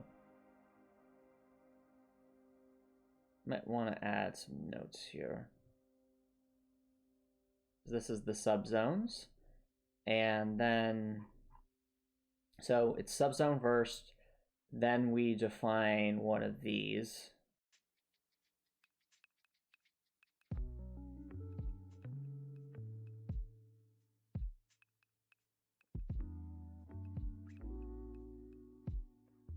It's based on where the player's located.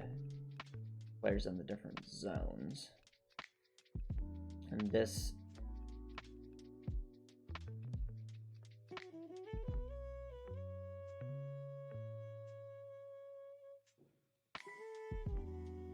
okay, I think this line is just a general line, which means we can keep it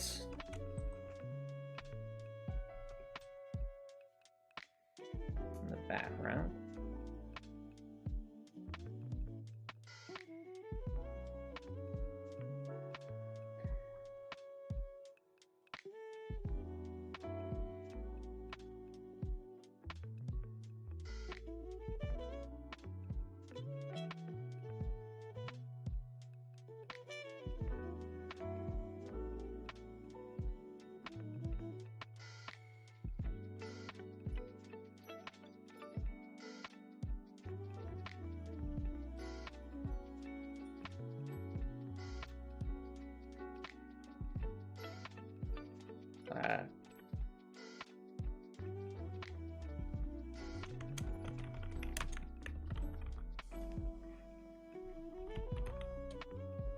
Point nodes, general code.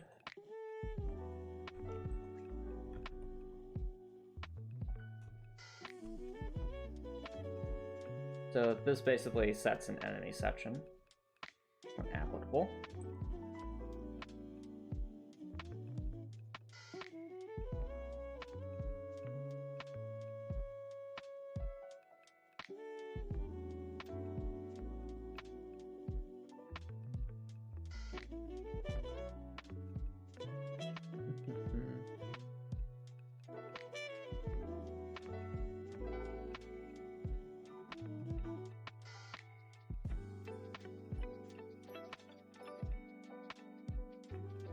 Now, we'll add a comment.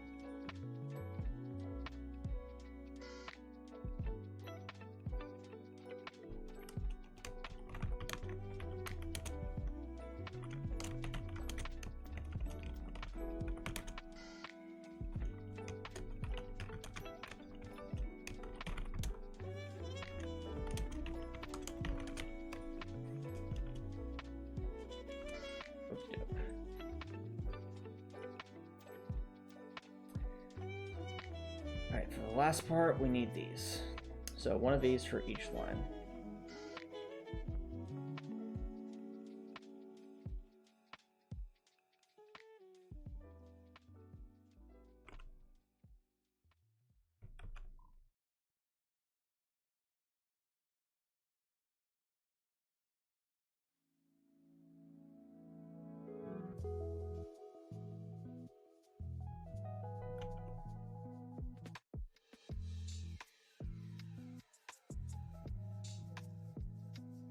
So the top coordinates are just going to be wherever this is. So map.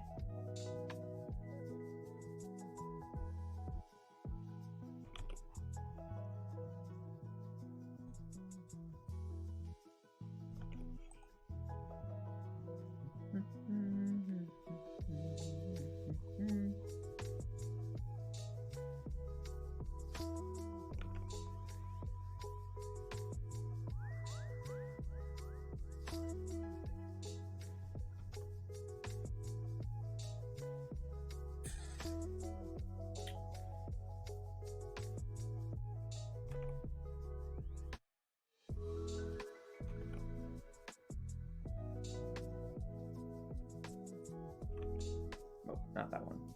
This one. Okay.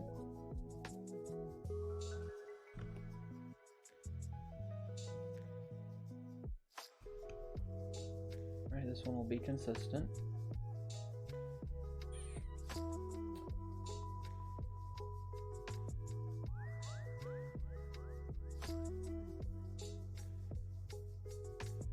The its coordinates are the different sections.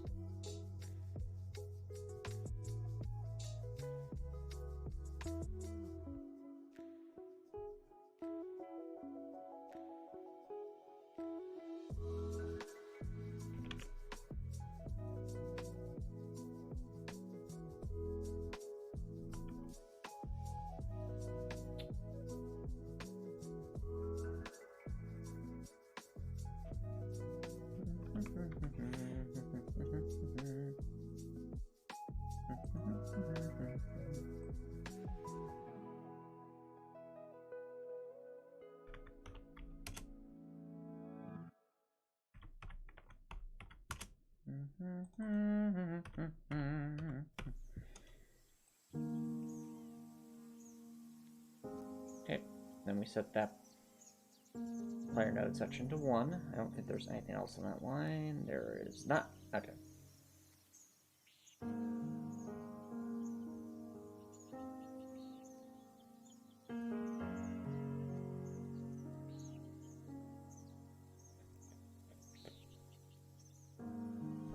Delete that. Copy pasta. Put that to 2. Set this to 2.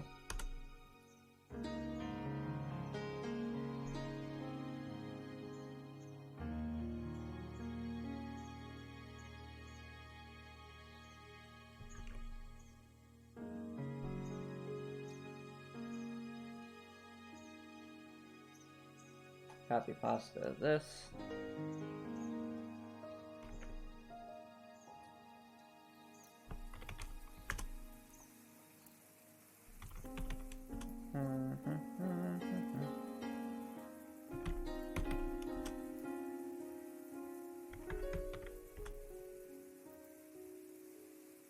We'll do it for that section. Delete that, activate that, delete that.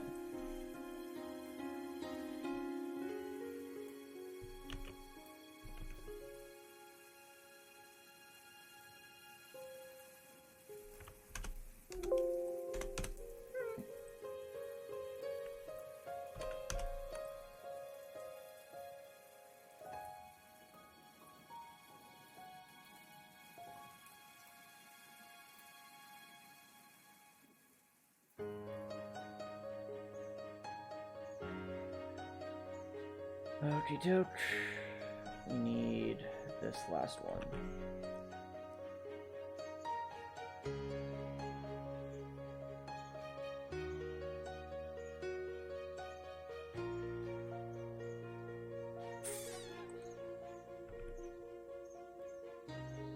It just becomes greater then.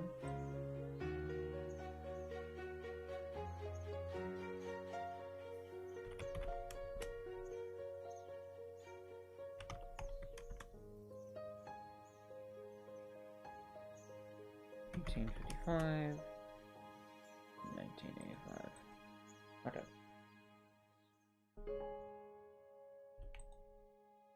Add in a comment for that.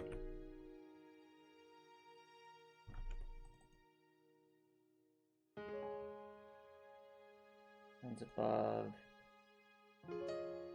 Put the player in.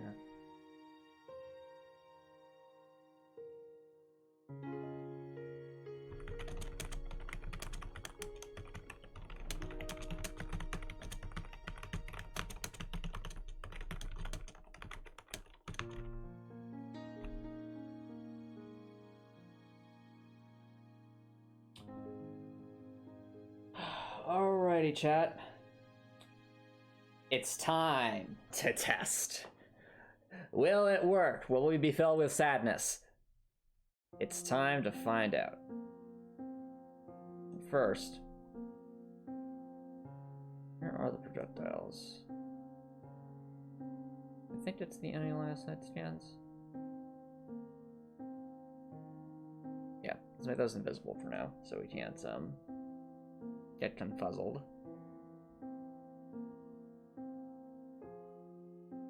Right, chat?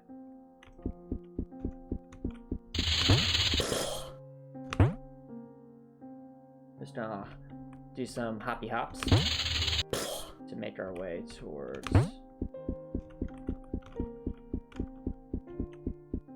the first Cobra. Oh, that's progress, chat. That's one of the nodes.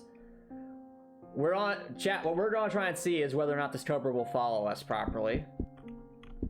Okay. So if I go over here, well, clearly there's a problem there. Okay, it works in that direction. Why not the other direction? So what's the problem here? Wait a minute. Is it not getting... It might not be getting destroyed on that one. Wait a minute. What is happening? Something silly is happening. Let's investigate, chat.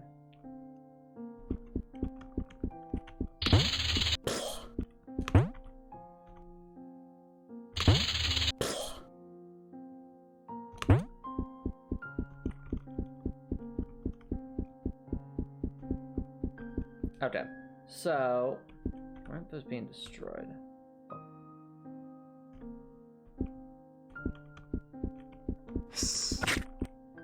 Aha! There's our problem. We have not programmed these things to be destroyed by the collision objects here. So if we were to have those be destroyed, then I think problem solved. As we already shown, that they can't see us, it does notify like we expect it to. See? Happy little Cobra doing its thing. Alright.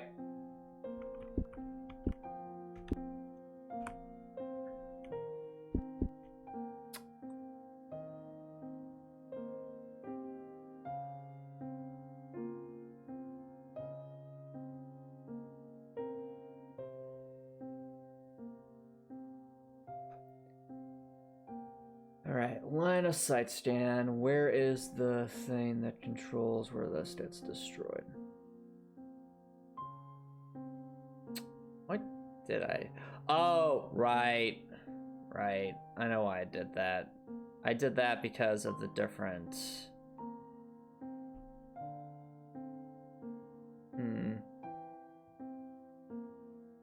The different elevations. It was preventing some things from getting sense.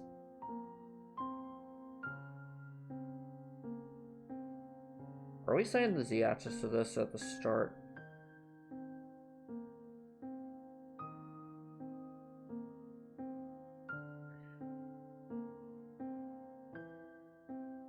We did not. Okay.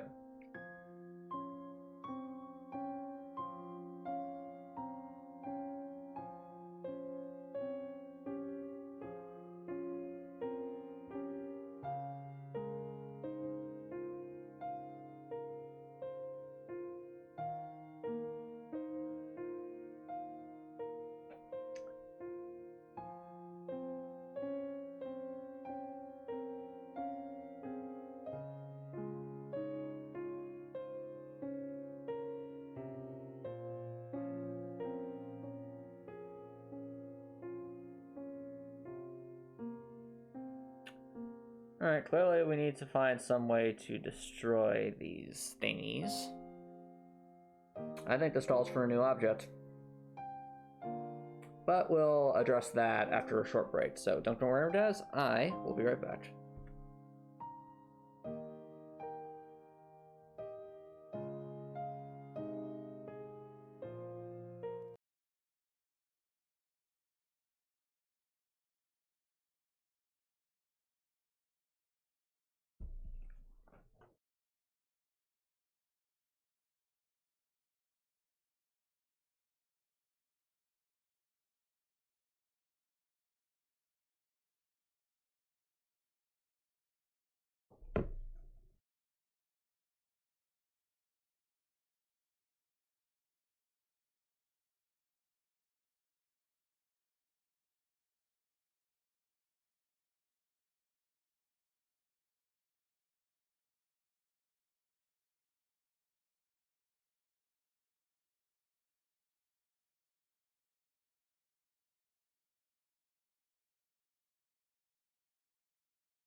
Alright, chat, welcome back to everybody.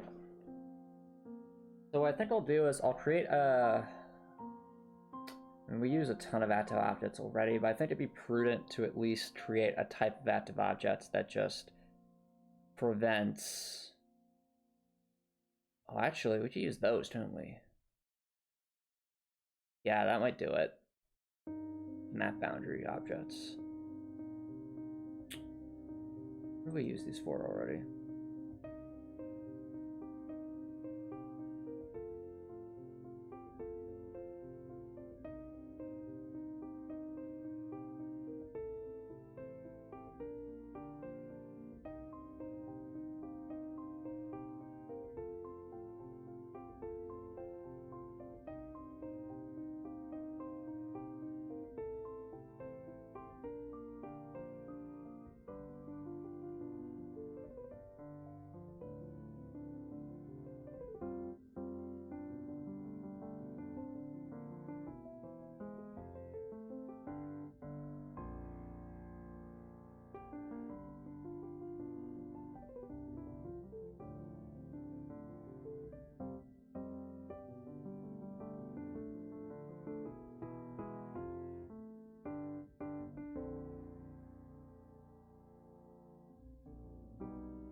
Okay, so first things we'll need to adjust are...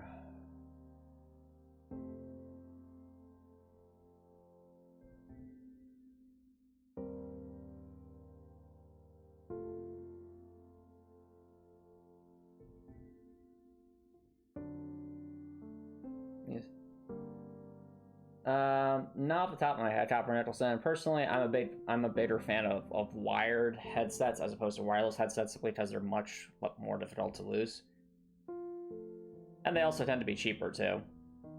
Just some food for thought, though.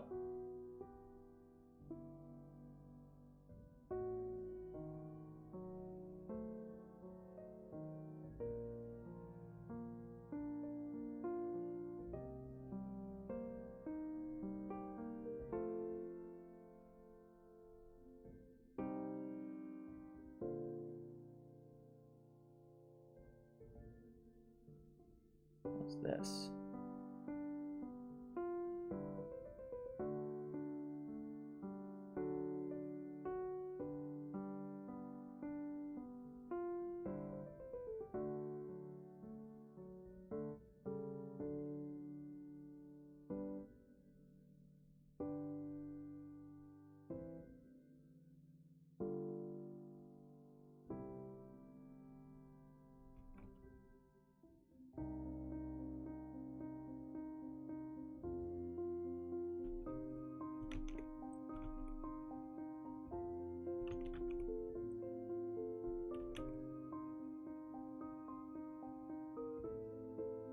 Alright, Copper Nicholson, that's your personal choice, but if you've lost them more than once, I again would recommend trying wired headsets instead. Sure, it might be slightly less convenient when you're moving around a lot, but if you just get used to it, you are much, much, much less likely to lose them. Just because they're attached to whatever device you're listening to.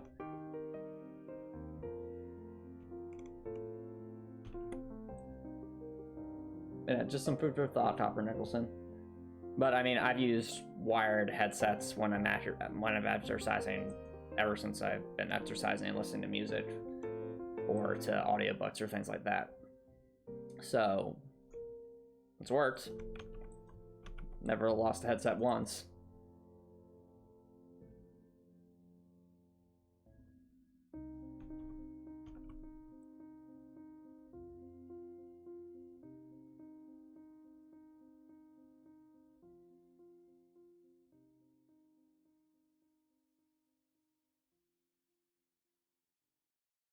Alright, well, to each their own, Copper Nicholson. I'm just telling you what I've found to be helpful in my own experience.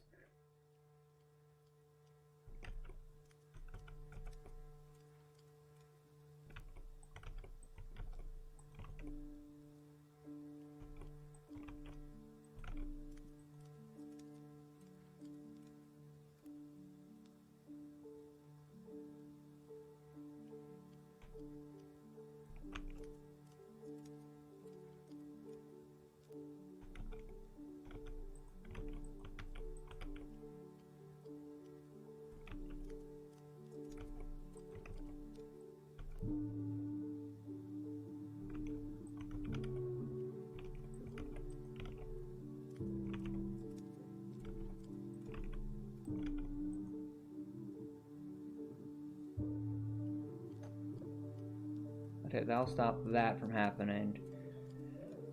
Now I need to make sure that these map boundary objects are also set properly.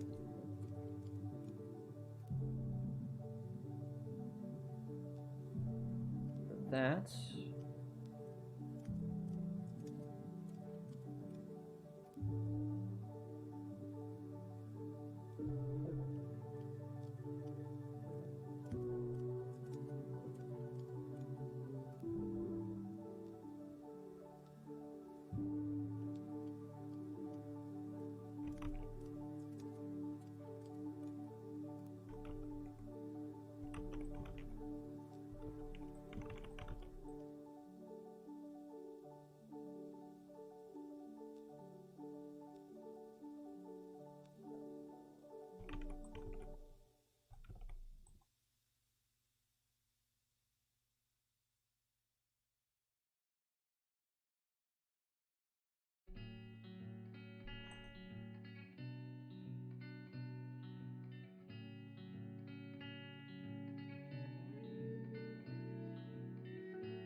here they are.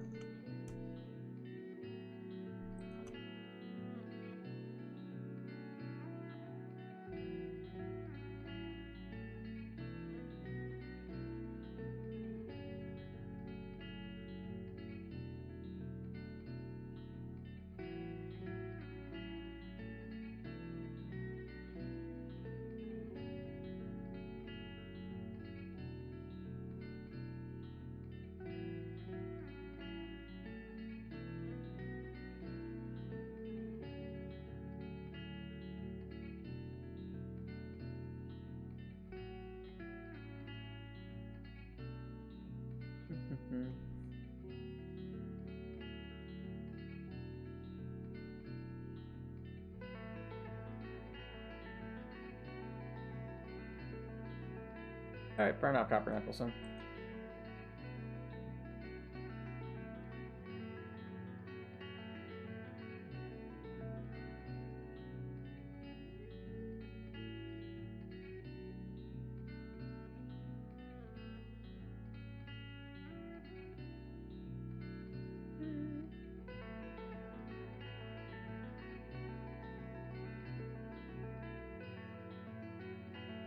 Let's try 4.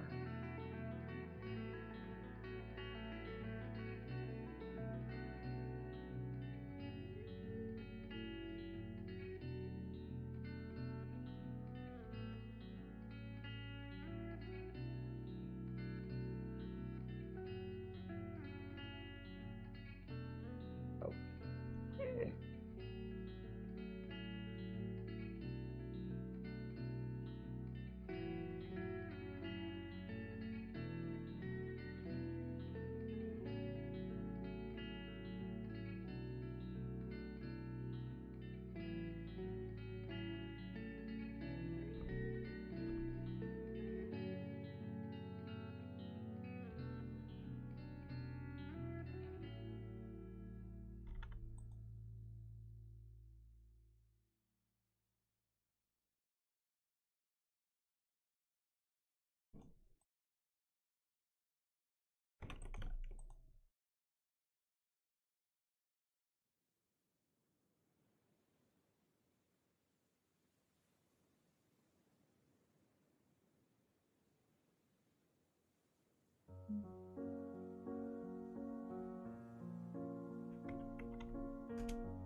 Well, that actually lines up pretty nicely.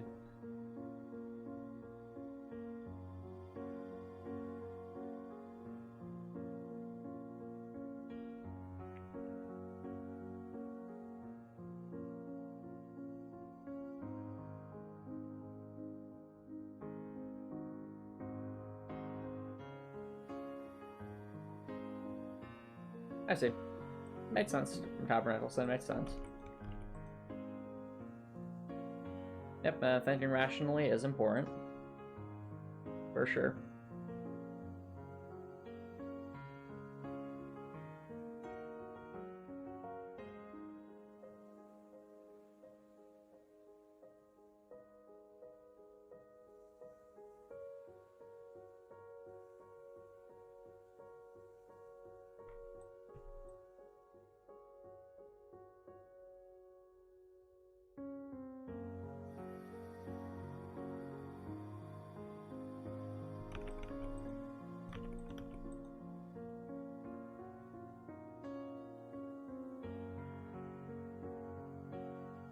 Okay.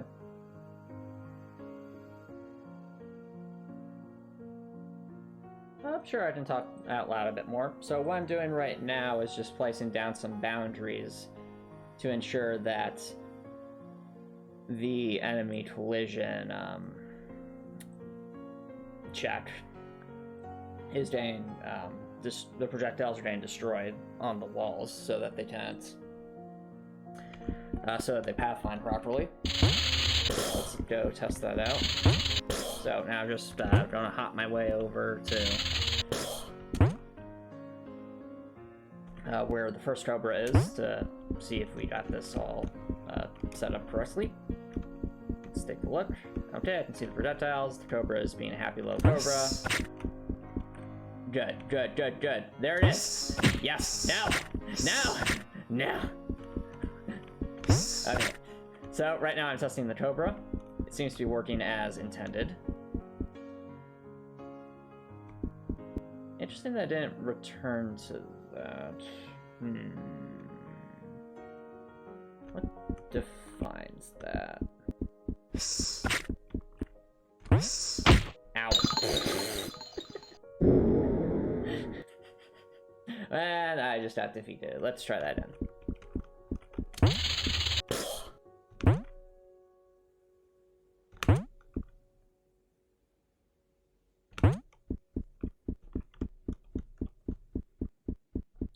Alright, now I'm making my way back to the Cobra to test some more things out. Seems to be pathfinding correctly. Ow, ow. Nope, no! Oh, it's easy to get trap fat there, actually. That's a good thing for the design, because that's kind of the intent with that section. Oh. Just that wombo comboed. I think I did.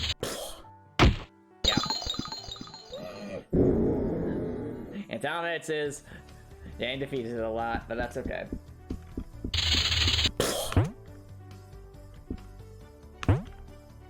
Yep. The enemies may be simple here for this tutorial dungeon, but they can still pack a decent punch at level 0. Alright. Testing things out some more. So I move over here, I run around, the Cobra follows us. Oh, why can't I jump over that? What? I was wondering, like, I should be able to jump over that. Oh dear, did I not set the Z-axis based on location? I don't think I did. Hold on. I might not have. I thought I did, but...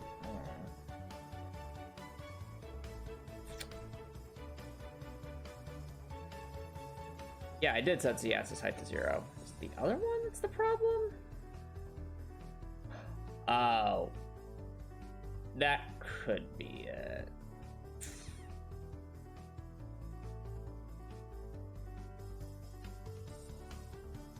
Well, I mean, okay, but those are starter frame events. I have an idea.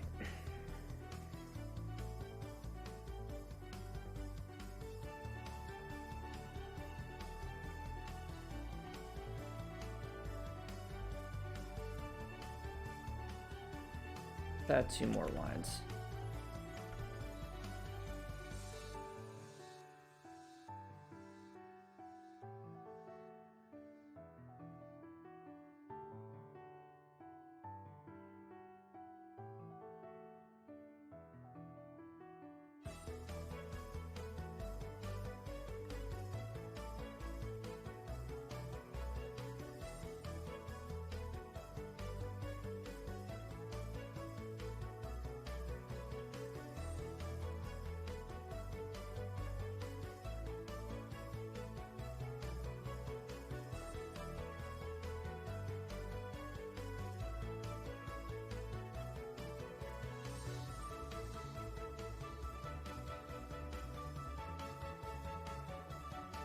Okay.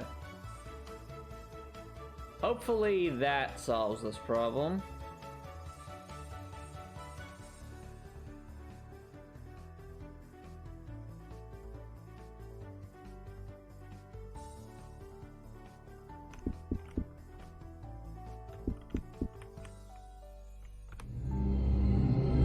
All right.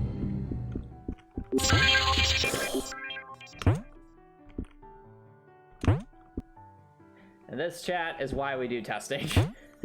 Because the player should be able to jump over those Cobras.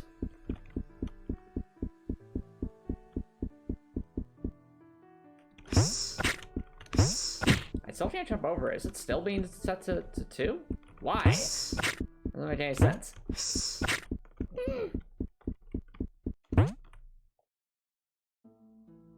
I did set the... Yeah, I did. Huh. Weird.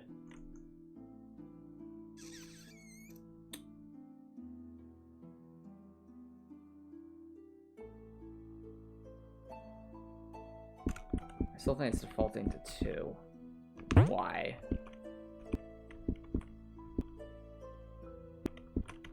Oh, that's bizarre. The brow's not tapping.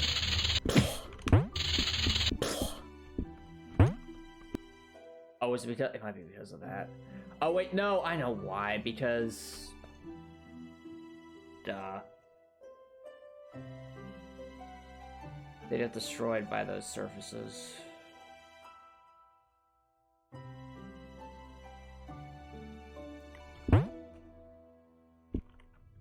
Well, a bunch of weird things are happening, chat. But we will try to fix them. I just want to test whether or not this,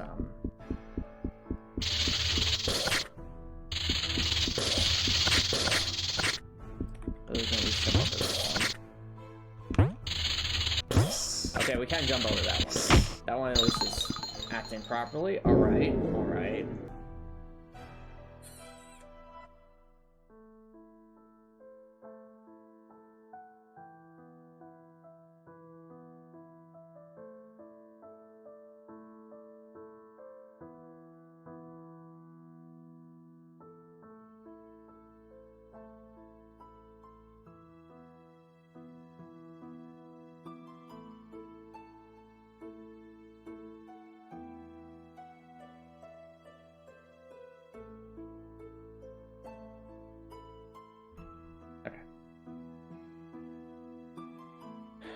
Why is it defaulting to something else?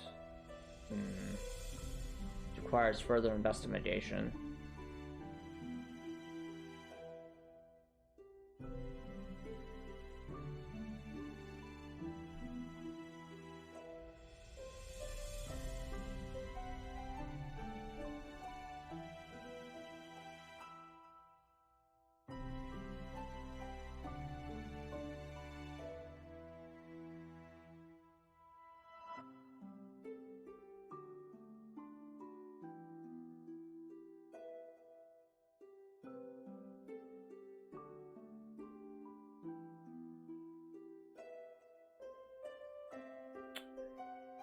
So I think the problem line is here. If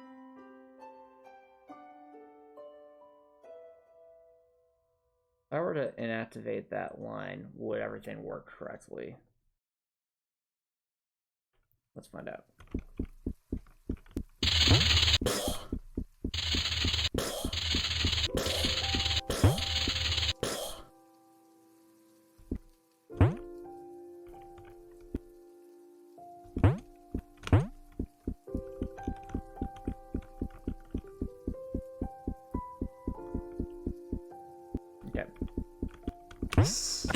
I still can't jump over that. Why? Why though? Huh. That is bizarre. I deactivated that line that's defining it, so it's gotta be somewhere else then. So it's not this line, then where is it?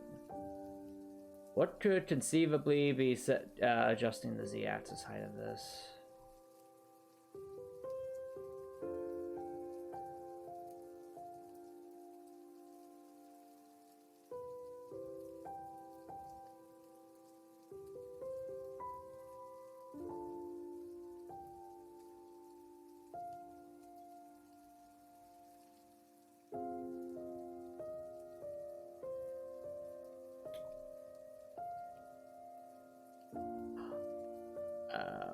Could that be it? Maybe?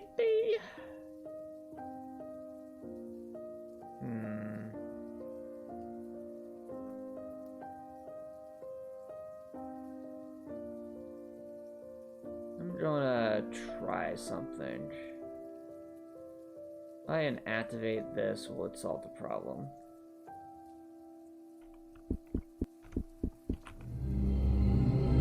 So that's most certainly accurate, so we shouldn't be behind that.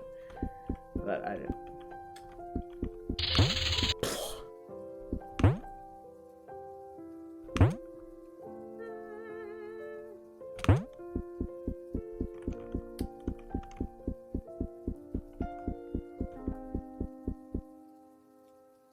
Okay. Okay, it was that. I see. So the old code was overriding it for some reason. Probably because it's on one section. Okay. Alright. Well, now we have to at least test it out a bit more properly. Ow. Yes.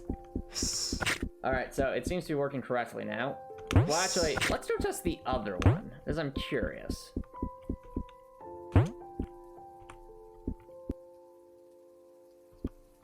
How's it not? I thought I changed the code to fix that. Maybe I missed something. Always conceivable I missed something.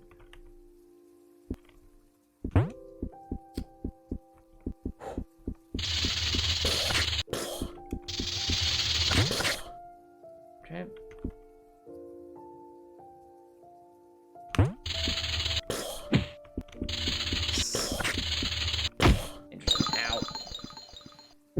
Okay, so it's, that one was set to 0 because I think the other one was overriding it.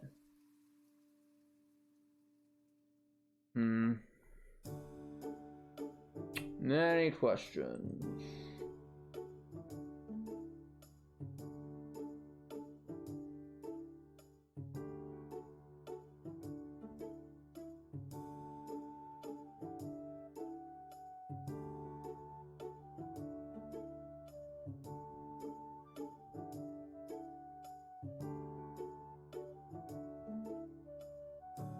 Ah, here we are. That's probably what's causing the rattle problem.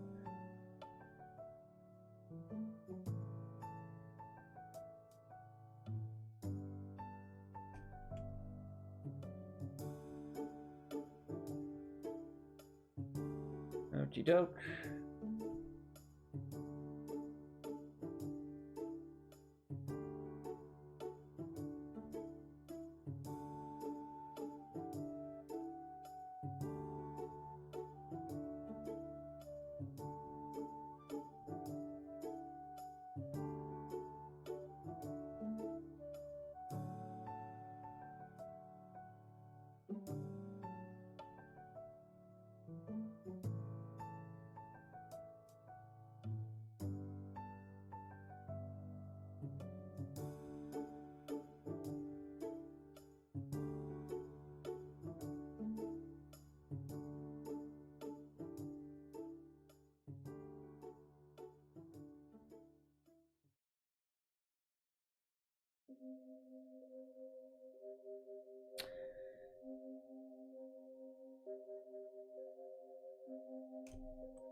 Oh.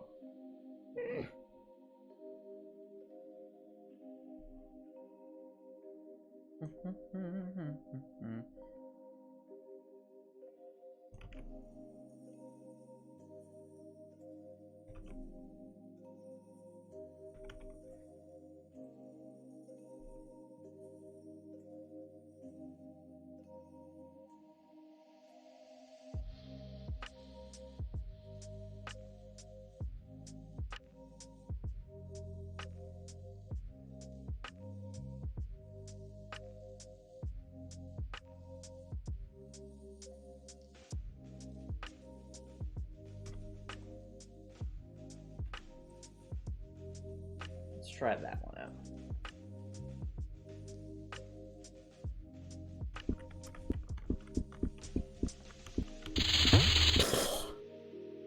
No, before I forget.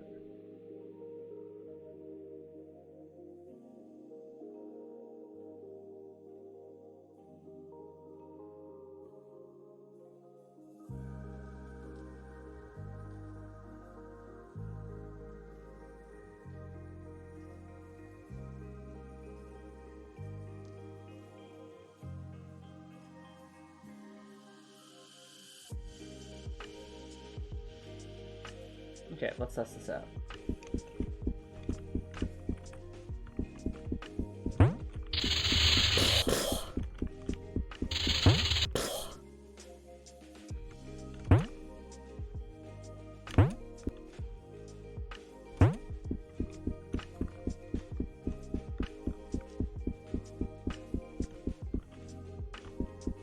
Okay, so this one, can I hop over it? I can't. Why? Why though?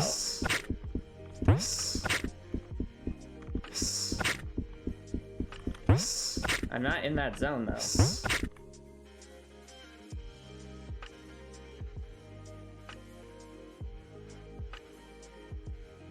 Or am I? Am I defining it? No, I'm not defining the zone correctly.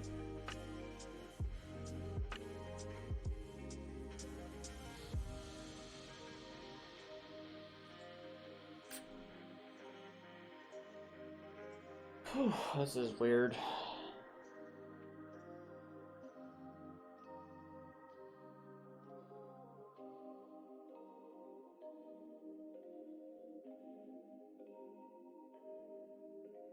Is there anything else at all that sets deactivate? I think I deactivated everything else though.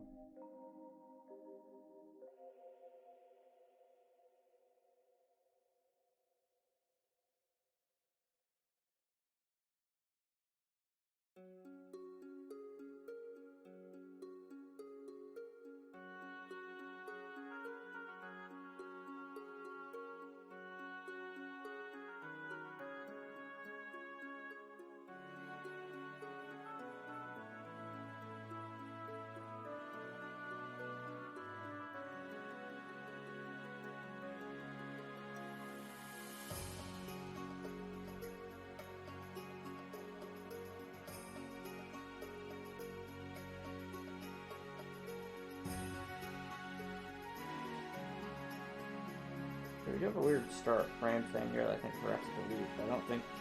Actually, would that cause a problem? It might. Hold on.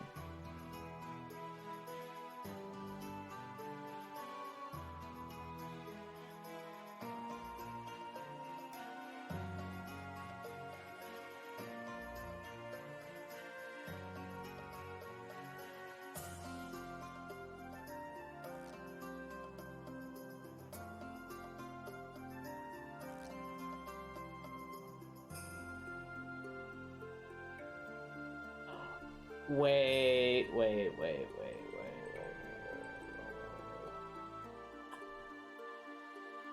This be a problem?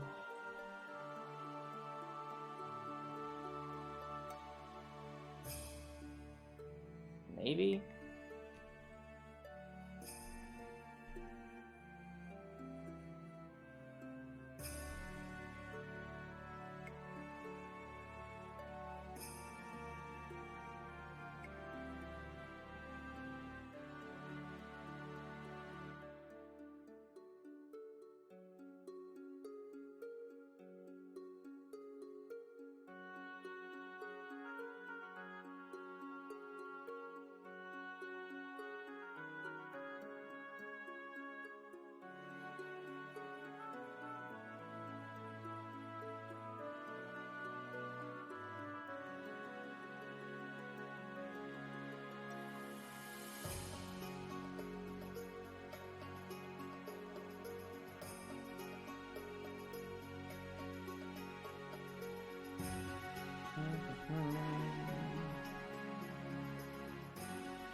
Copper Nicholson, can you please stop spamming random text?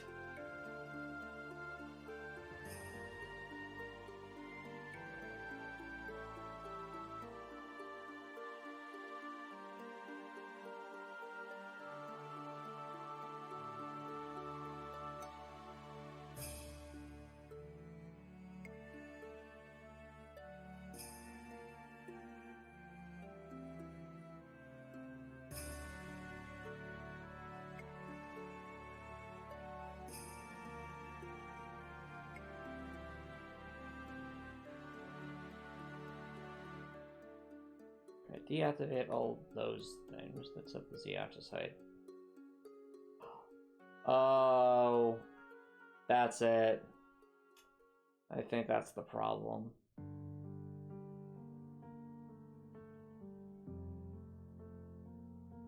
Something sets the z start position.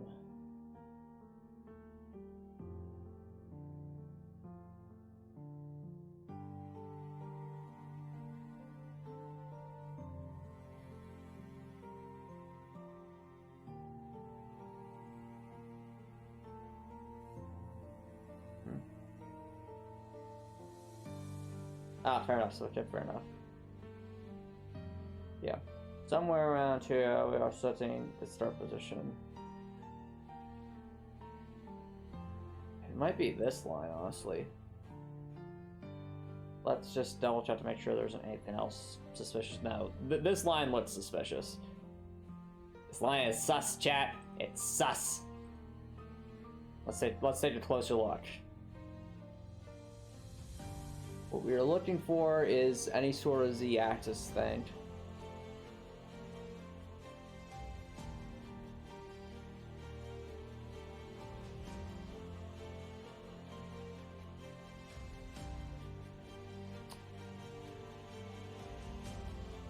I get the distinct feeling if I delete this, this might solve the problem. Let's try that. Mayhaps.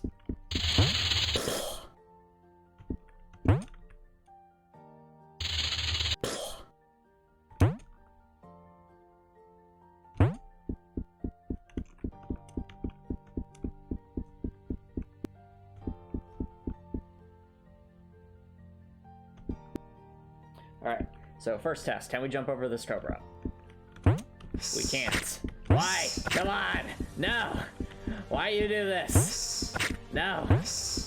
Okay, so that wasn't it.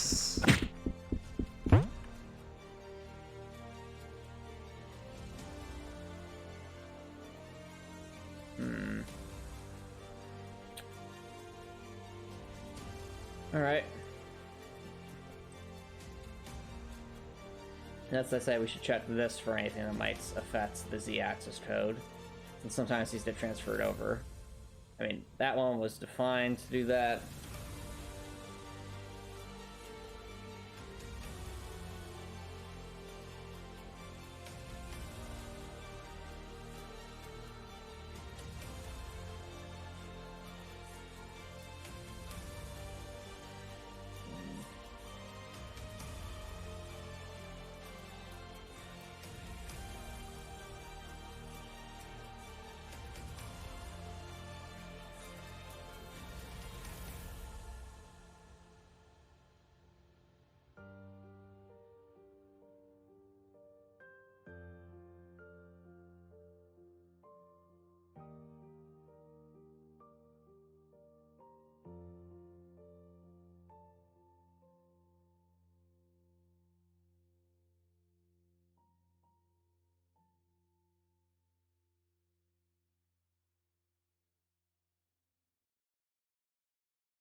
Yes, this is weird, chat.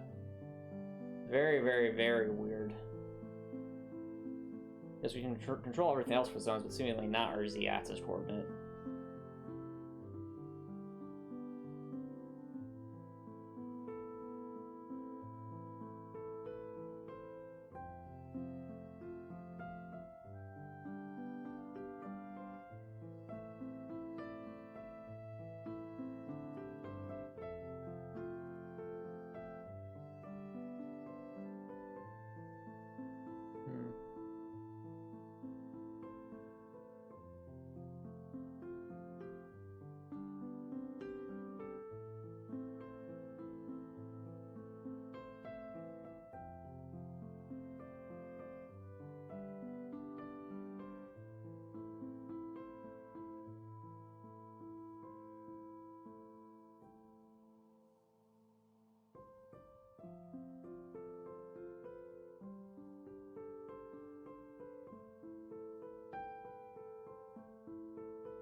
If I didn't activate like the rest of these things, would that solve the problem?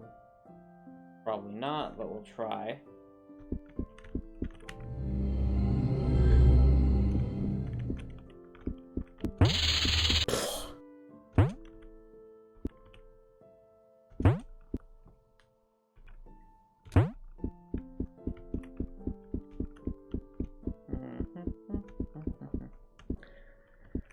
Okay. Nope. Why?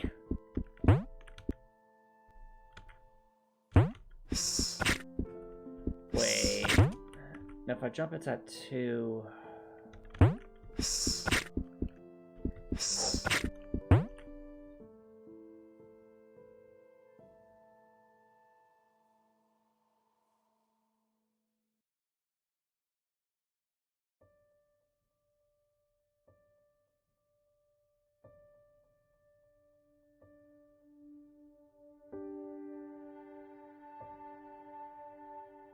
Why does it do that? I would think that like the zone code should be enough to offset that.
That solve it? Probably not, but we'll try.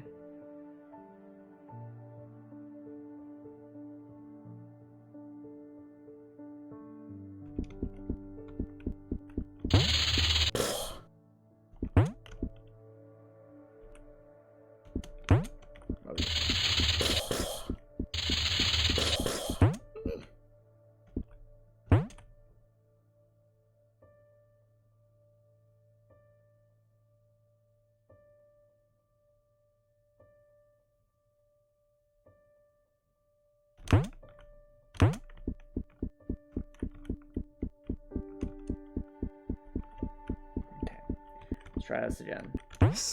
Nope.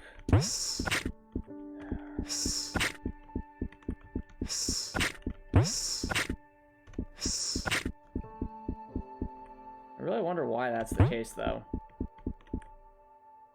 Also, that's not correct.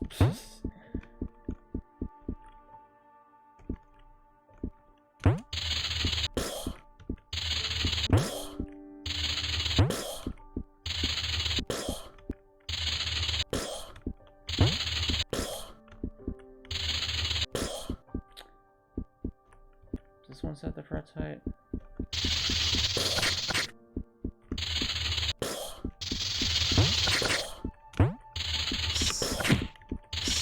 That seems to be correct. Okay, that one's the correct height. Weird. Some kind of prioritization thing going on here, chat.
Nope.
If I inactivate this line, I'm assuming that I'll just allow it to be at 0 like it should be. I would hope.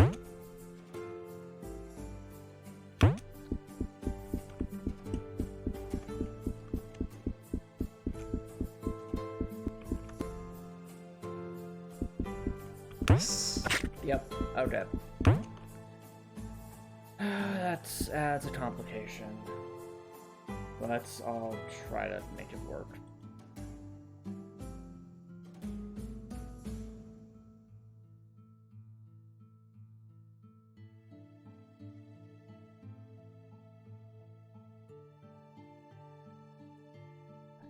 I think what we'll need is an activation/deactivation code.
What about Copper Nicholson?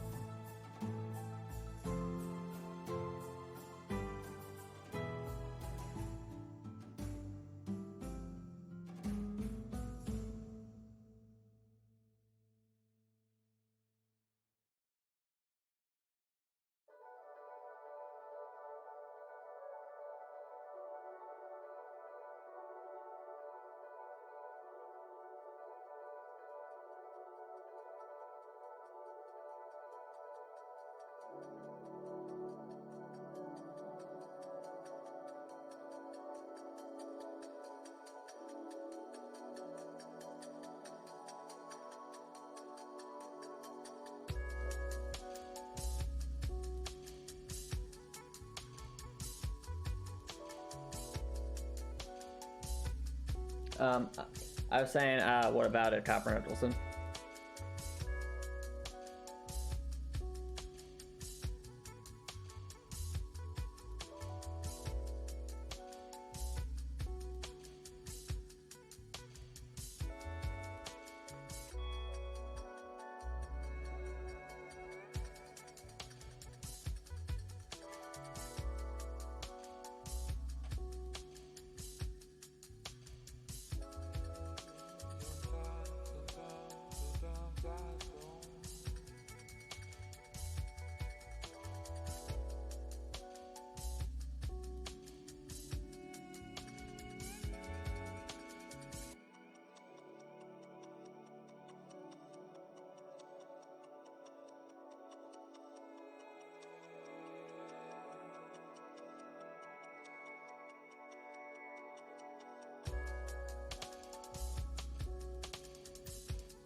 For this one, I might actually say 1600, 1840.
$15.95.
Oh yeah, I did read about that, Copper Nicholson. I did read about that.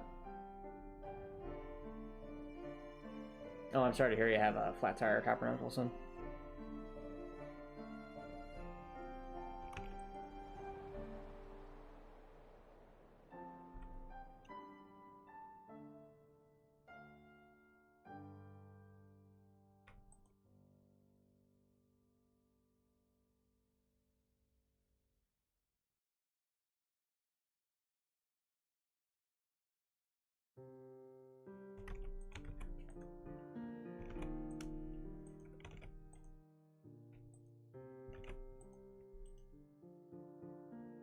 Okay, let's set the values for this. Let's say...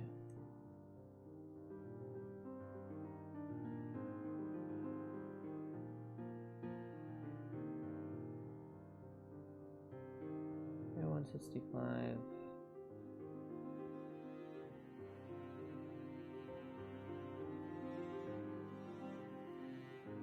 No, it says he said 1769.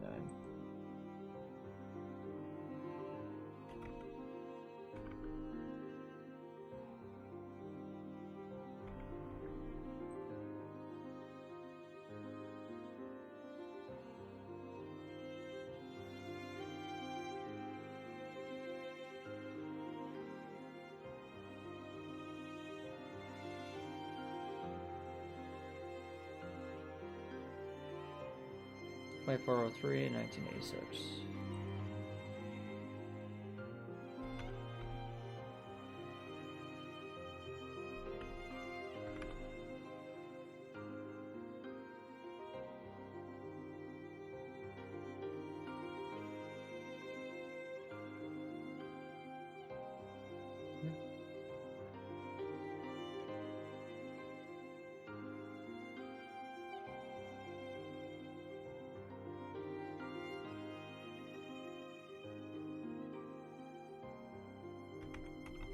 Oh, hey, if you're tired, Copper Knuckles, then you should have a night's rest.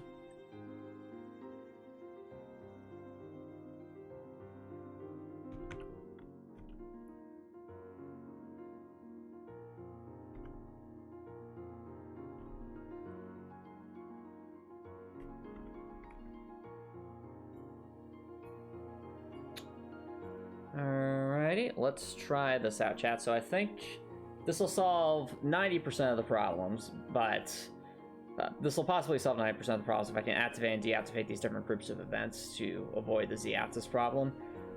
The one area where that won't work necessarily is this section right here where I have Cobras at different elevations, which might just involve a redesign of that section.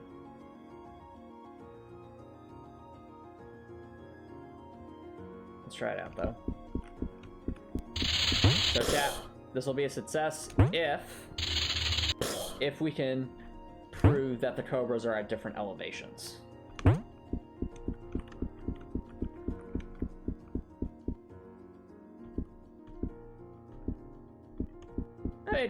It's perfectly fine, Copper Nicholson. It's just food.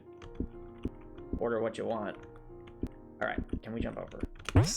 Okay, we can jump over that, and it seems to be at the front elevation. Now the real question. What happens when we go to the other section? Let's find out.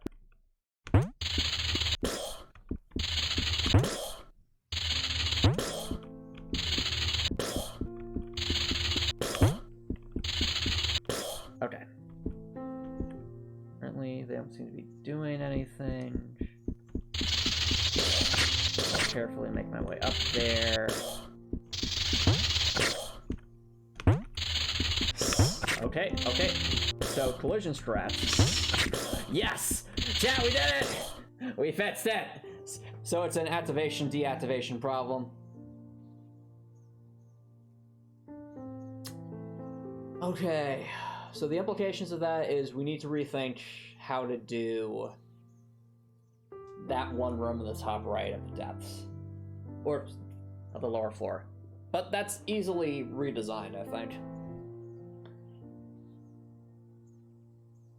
And that was like the only section I didn't think of where that would be a problem.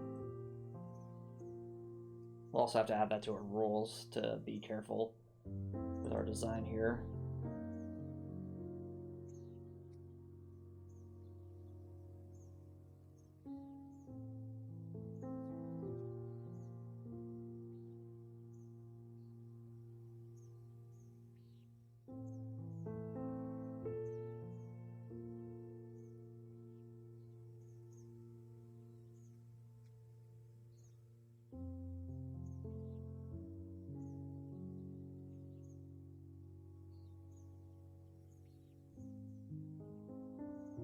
Okay, so let's write some notes about that.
Cobras are different. The acid elevations. All Cobra enemy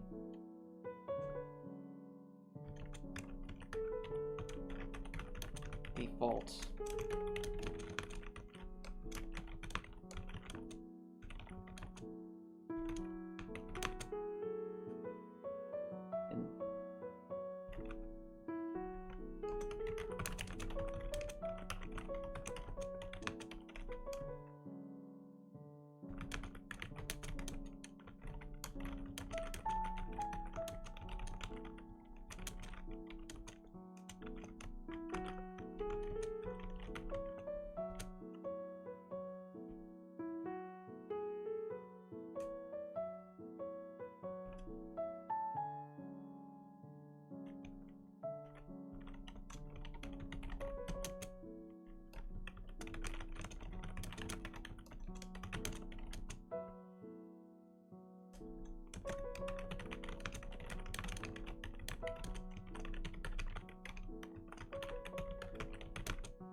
So that's kind of our solution, chat, for now at least. Like, I still can't quite pin down the root cause, but at least this seems to solve the problem by activating / deactivating, depending on what those groups of events depending on where the player is. So I think that's what we'll have to do moving forward.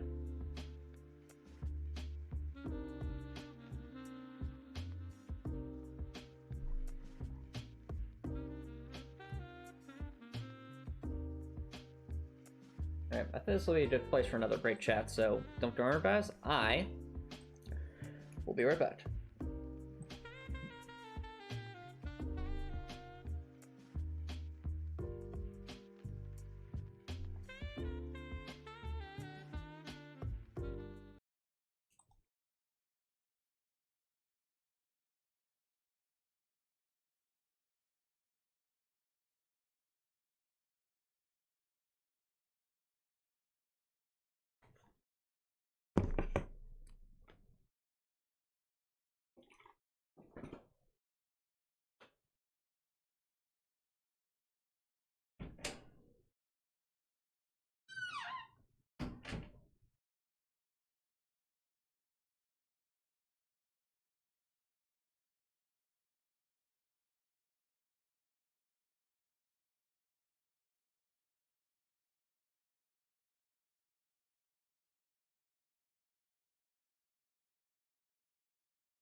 Alright, chat. Welcome back, everybody. So, no, I do not have any try to use Copper Nicholson.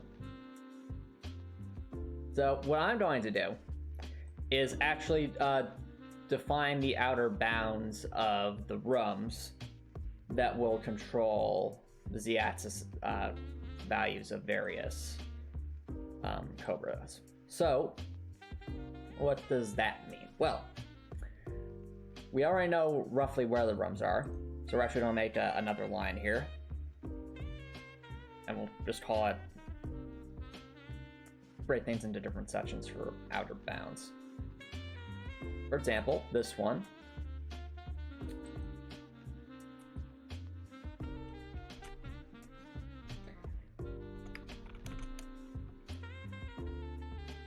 We'll call it activation bounds, or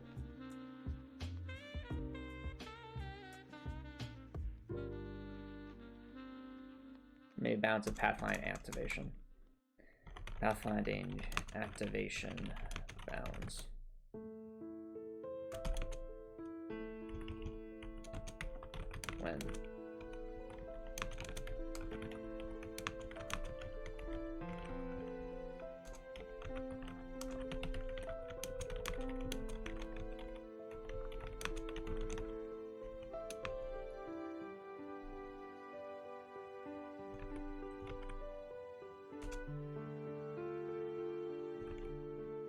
Whoa.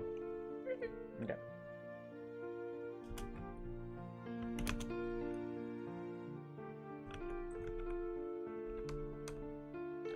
For this first one, we already know it because we just programmed it.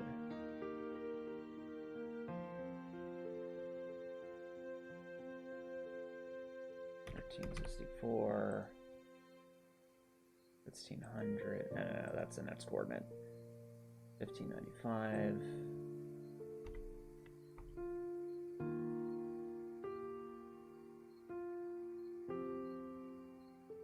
$1,600, 1840.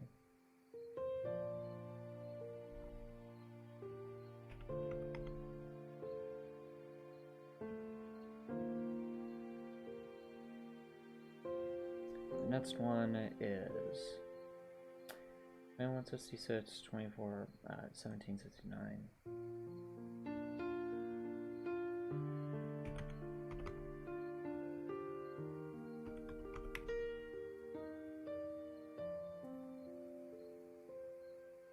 $2403, 1986.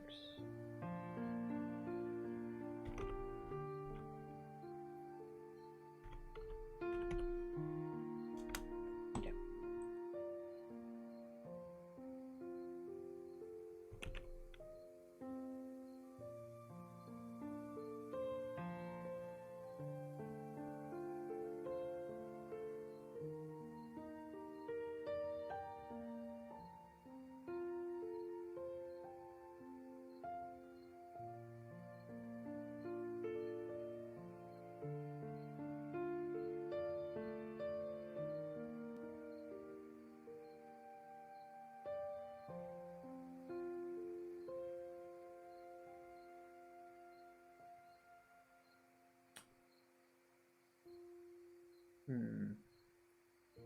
I might be able to lump some of these in together.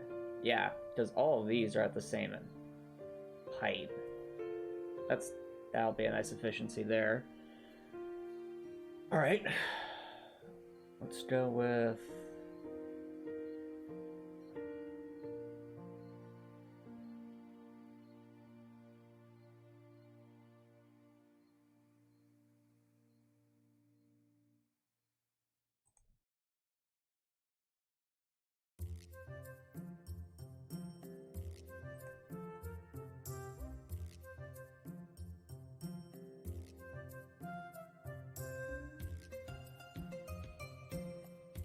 Go 4238, 1613 to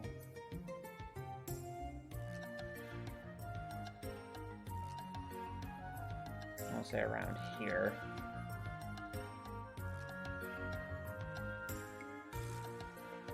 That would be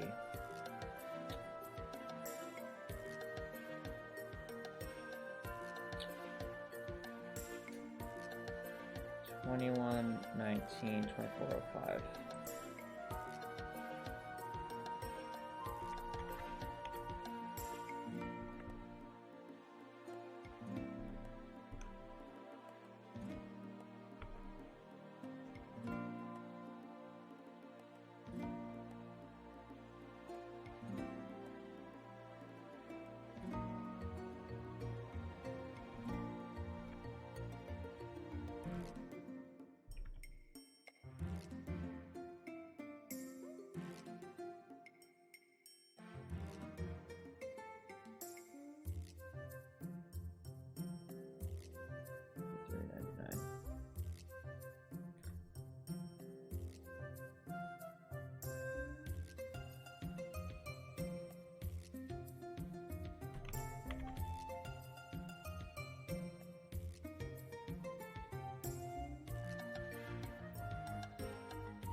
$64, 15,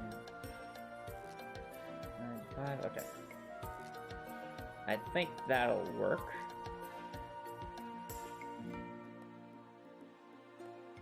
This one will actually apply for multiples, so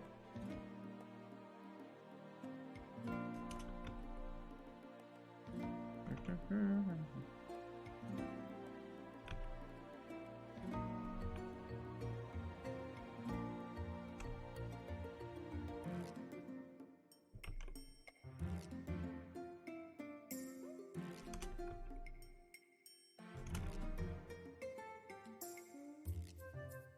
3, 4, and 5 activate or deactivate by that as well.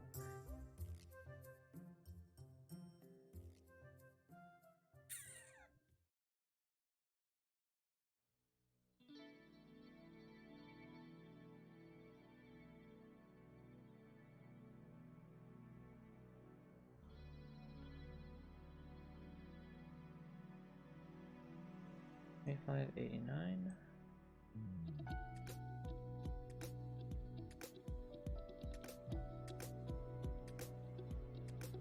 Yeah. 2683, 1002. Yeah, it's that one, but that's 3 different Cobras.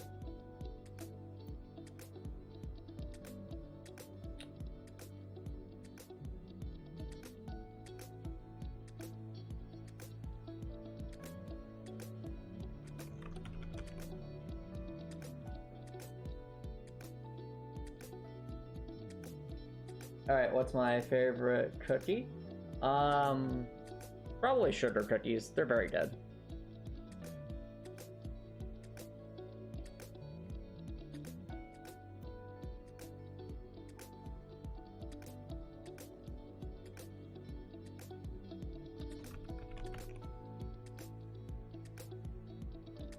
Yeah, sugar cookies.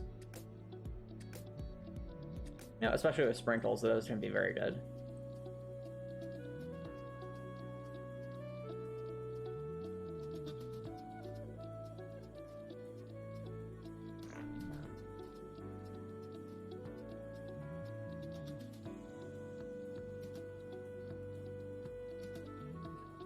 $119, $23.99.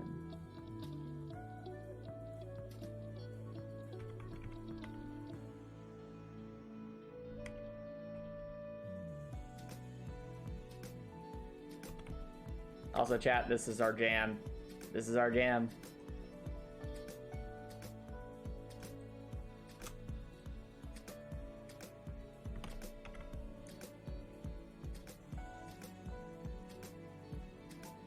Well, and Copper Nicholson, that's just my preference. Everyone has different tastes.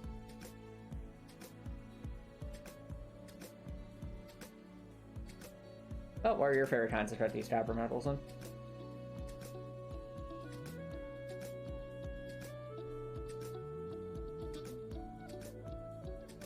Okay.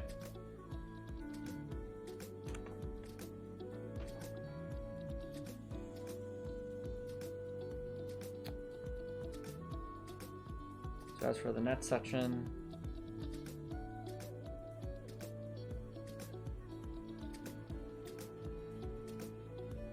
yeah, this one will have to be independent, as will that one.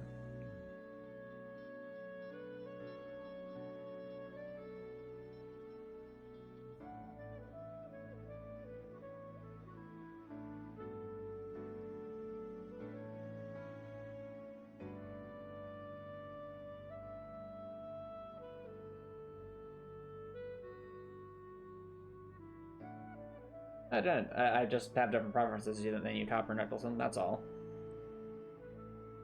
But I was asking you, what's your favorite kind of cookie?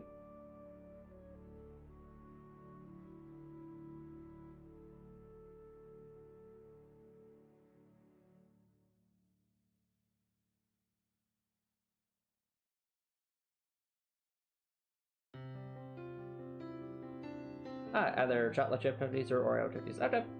Solid choices. Solid choices.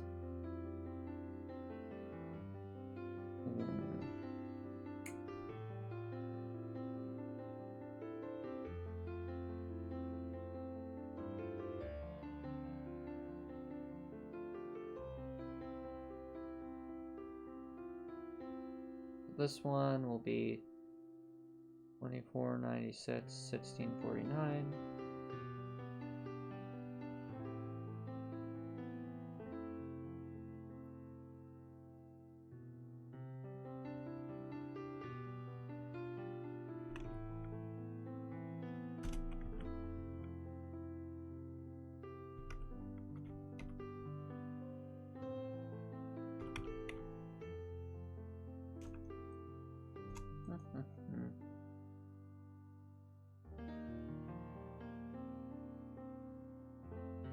Copper Nettleson, first of all, please watch your language. Second of all, then to each their own.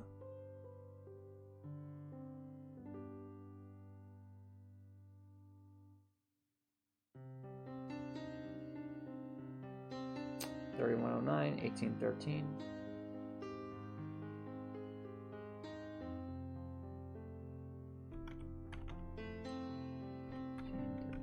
Okay. It'll be that zone.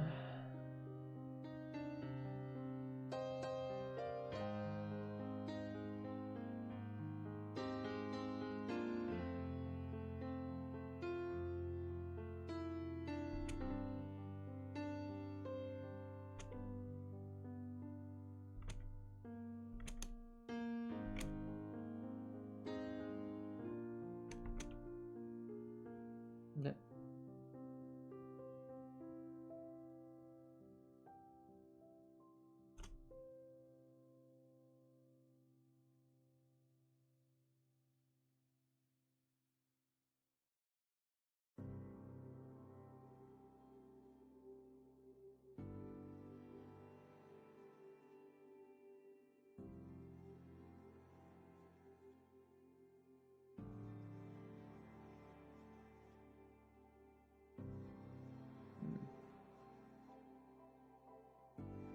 Copper Nicholson, could you repeat that in English?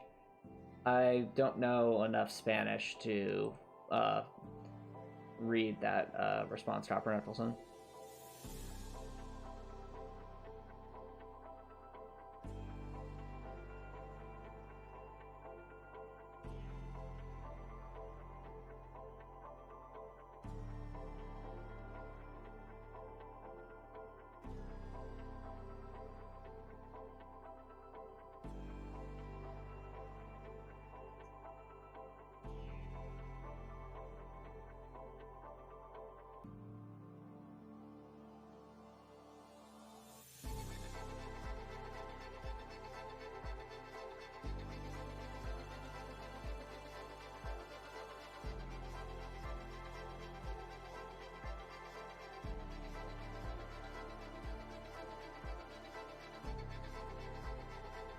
Alright, well, either way, Copper Nicholson, do you please retype that in English?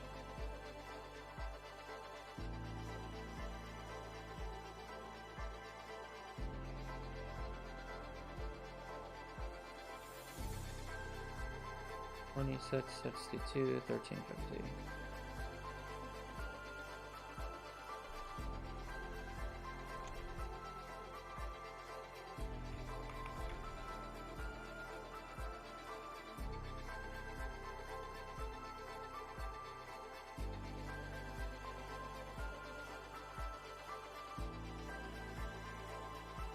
Bean fruit with what?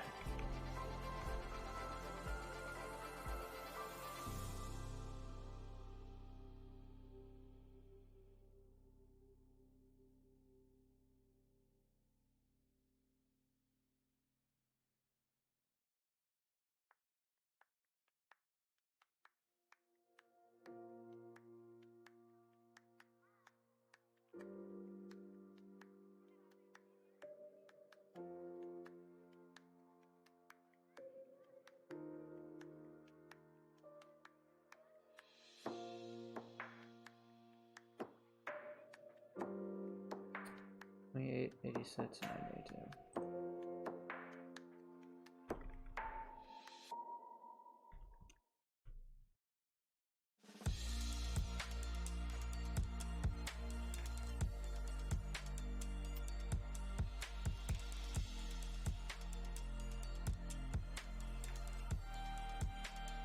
Actually, probably be a bit higher than that.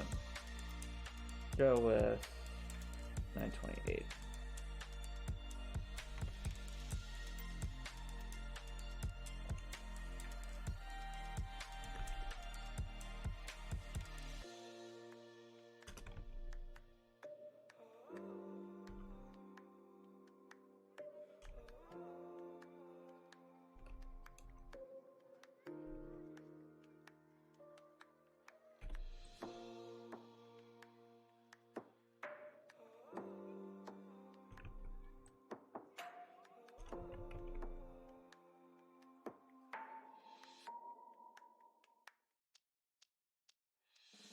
These two can be lumped together. Now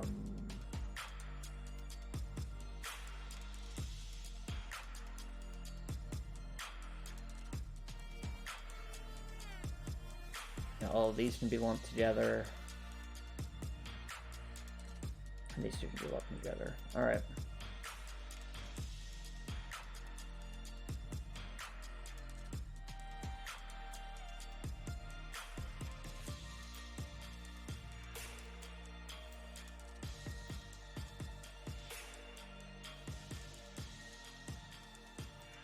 Yeah.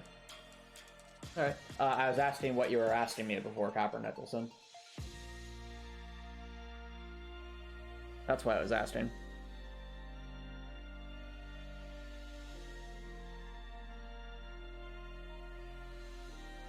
When you were typing in a different language other than English, Copper Nicholson.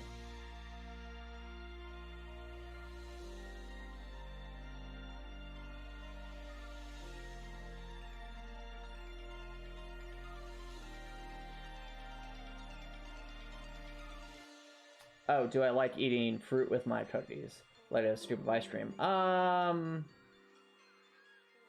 what do I like eating with my cookies? When I have cookies, I just want the cookies, nothing else in particular.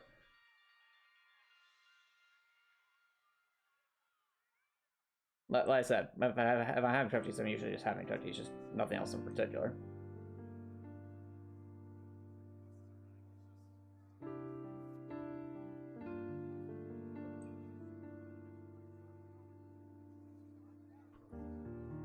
Do you like having different foods with cookies, Copper Nicholson?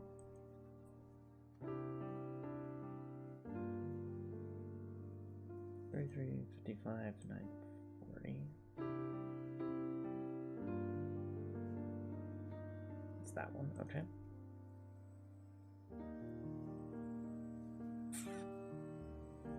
Be number 6.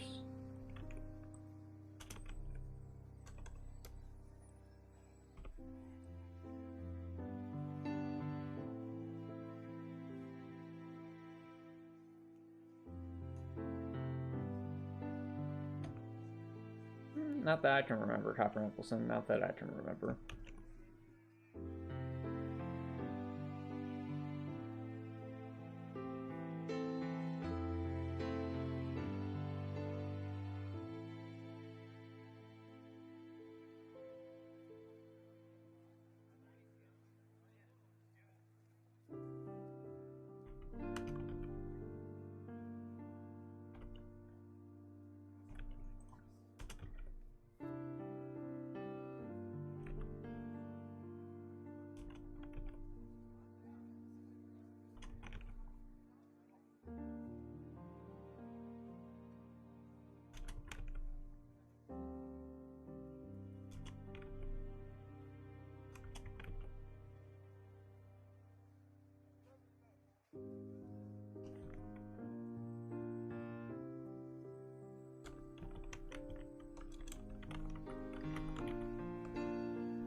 Yep.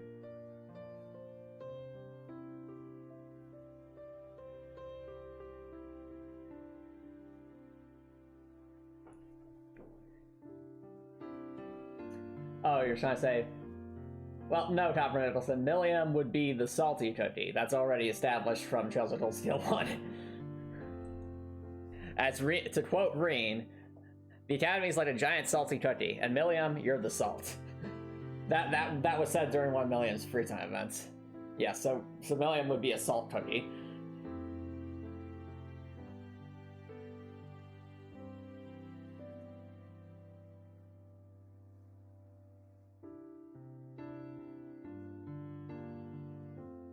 Yes, Copper Nicholson, salt cookies are a thing. They do exist. They're not usually recommended, but they do exist. I think about what else embodies chaos more than a salty cookie if we're talking about types of cookies.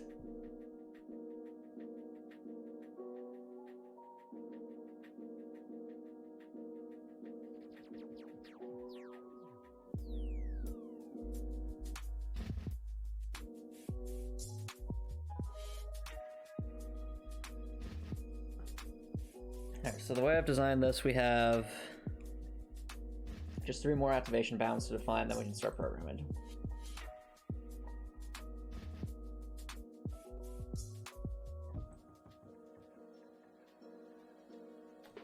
I mean, they do say, Copper Nicholson, that salt is a way of life. At least according to the Discovery Channel.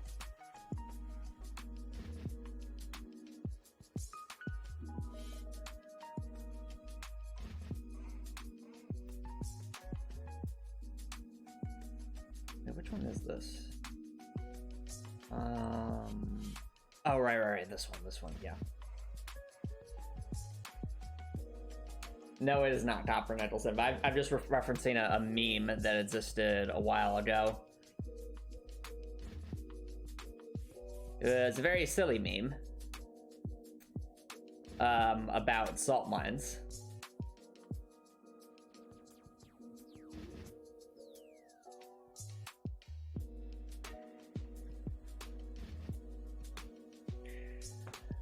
Copper Nicholson, just search on YouTube, salt is a way of life. It is a very, very, very silly meme.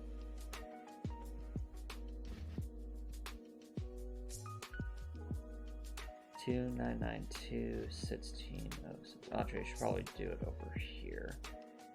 2954-1607. 2954-1607. 2.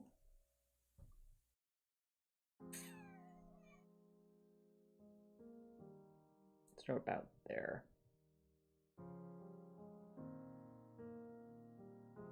3464 1209.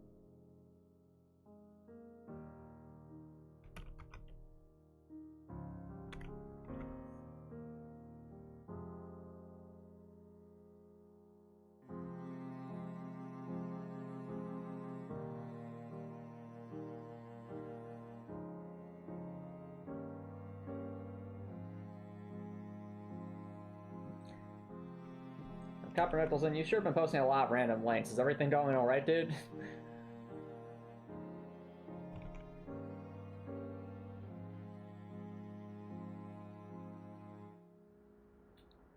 Alright, next section will be up here.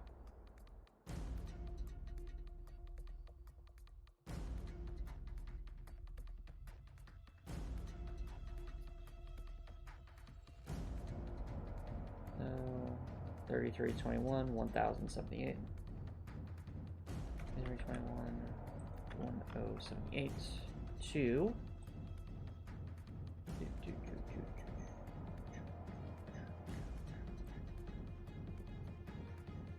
Probably all the way up here. 4355 509.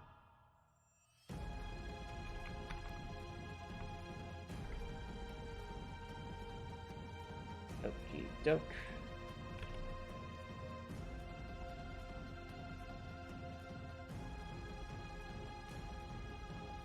I see, you're just copy pasting the wrong links.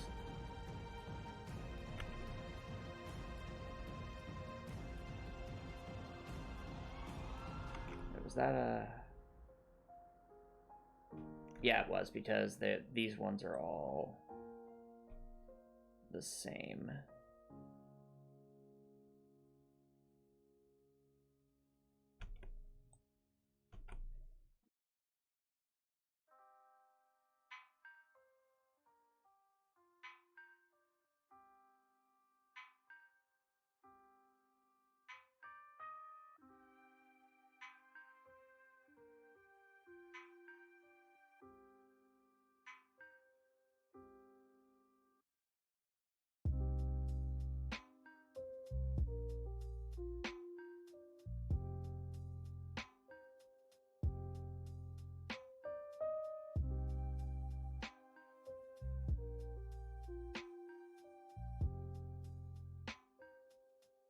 3992, 1157.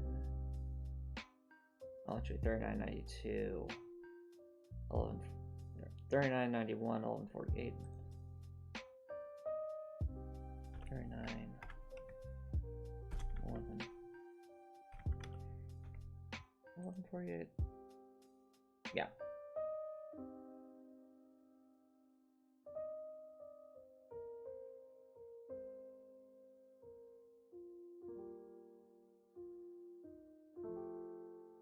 Let's say around here. 45, 61, 15, 17.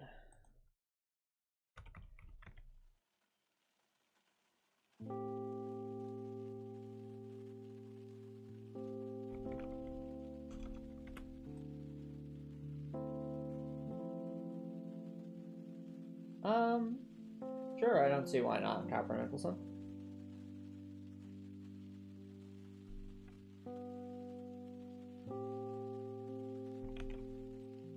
Alright, we got the pathfinding bounds all defined.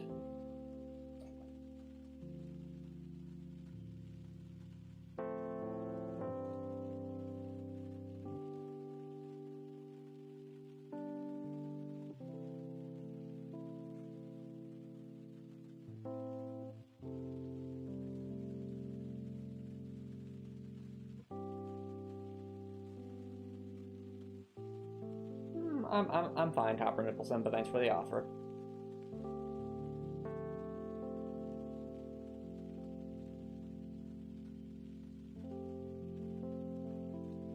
I've already tried it, Copper Nicholson. It's a hero FPS that's a bit in a similar vein to Team Fortress 2.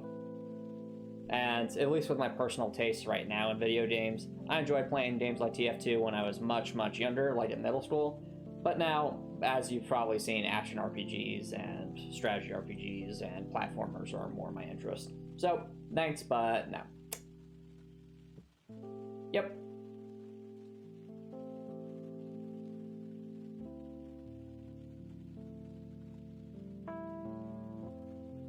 Well, when I tried it, the character I enjoyed using the most was May, but that's besides the point. Not something I'm too interested in at this point.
Is there a comment?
Alright, chat, so what I think we'll do two things. First, let's quickly redesign this section here. So instead of having a Cobra down here, we're going to replace that with some...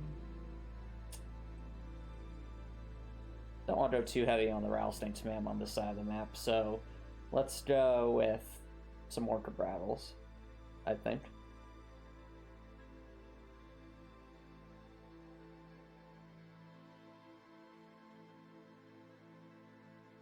Actually, maybe a Cabral and a few rattlesnakes would make sense. So delete that.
Or something like that.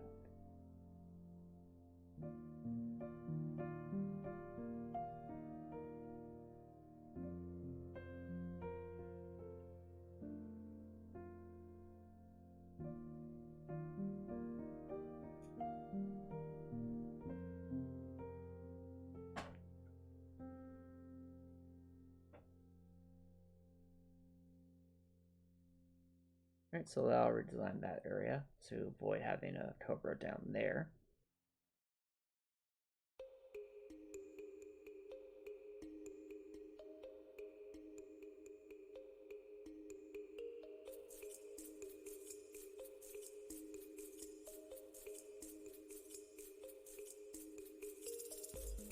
And then the other thing we'll do, Chaz, we'll just probably program really quickly the activation / deactivation specific groups, and then we'll call it of events, and then we'll call that a night.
Wait a minute.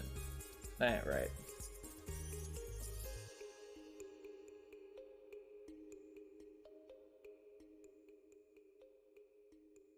Oh yeah, I got these backwards.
Wait.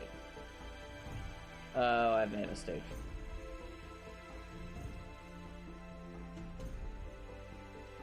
This is a Y coordinate. Yep.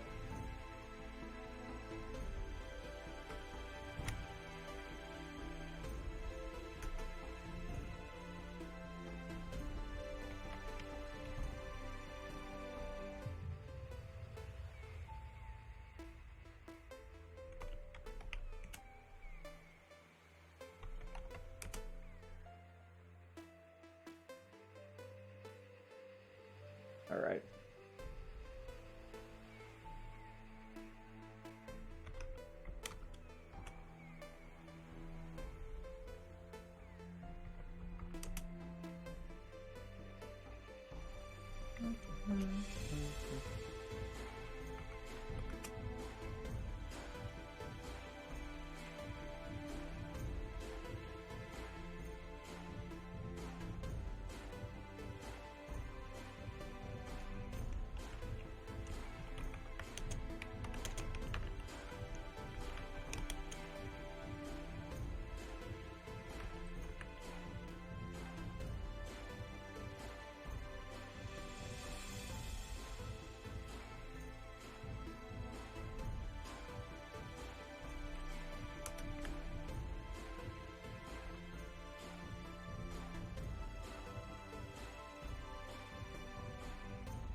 Eight, 9.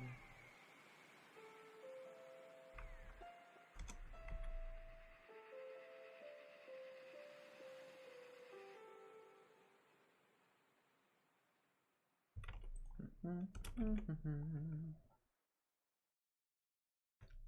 right, let's copy over this information for the comments for future reference.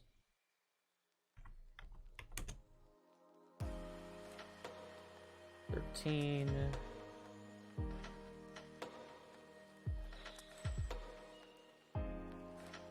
14, 15, 16, 17.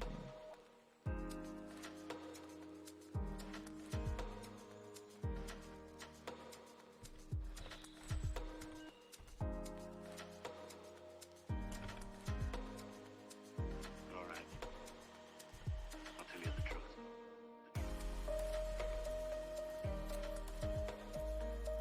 All right. That'll be good reference.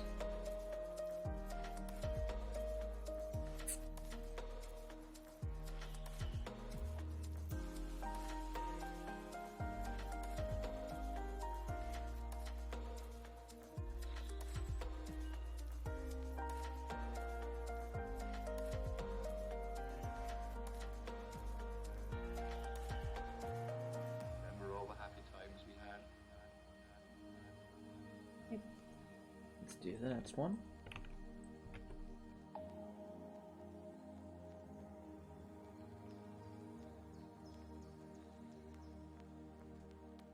We're very much alike. 7. All right.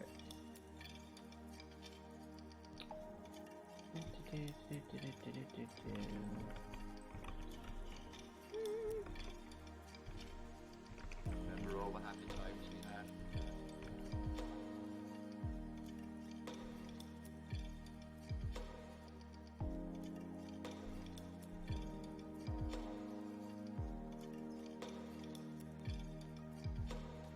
We're very much alike.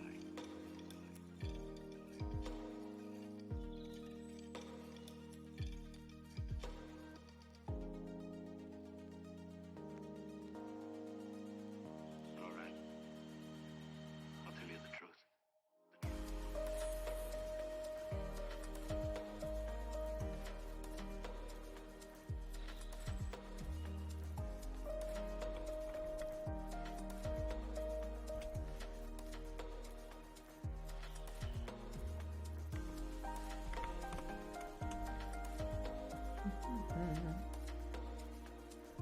Copper Nickel says it's important to eat dinner if you haven't already. You don't have energy. And sleep is important too.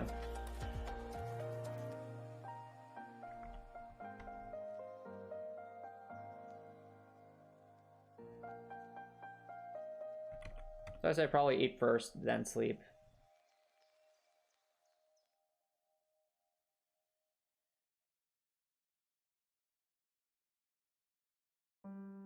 Well, Copper Nicholson, why not just get your food and then just take it somewhere where you can, you know, eat by yourself and then go to bed? Why not just do that?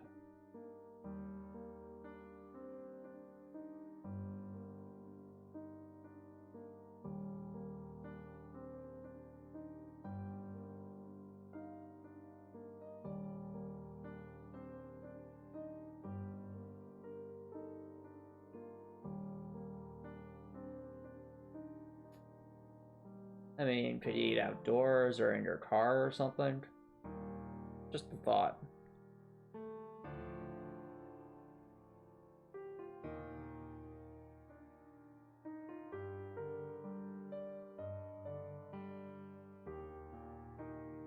Alright. Well, I still think it's important to eat, Copper Nicholson.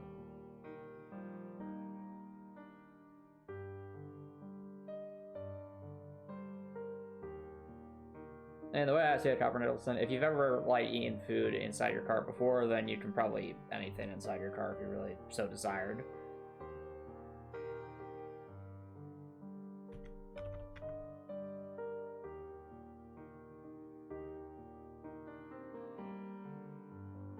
Copper Nicholson, if you haven't had dinner, go eat dinner. If you don't eat dinner, Copper Nicholson, what's going to happen is you're going to wake up feeling even more exhausted because your body hasn't had enough sustenance. And even after you eat breakfast tomorrow, you'll still be feeling a bit out of it just because you haven't had enough to eat.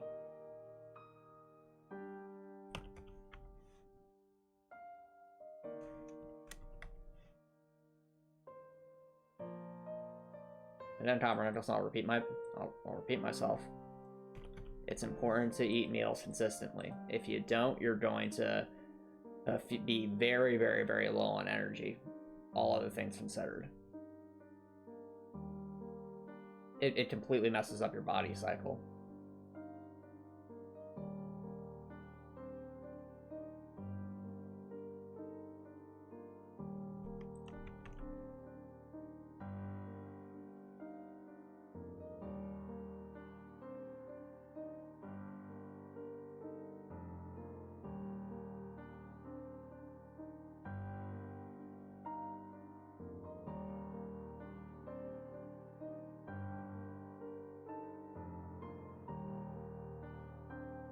Well, Copper Nicholson, do you normally eat 3 meals a day? I'm just asking a question. Like, is it normal for you to eat 3 meals a day?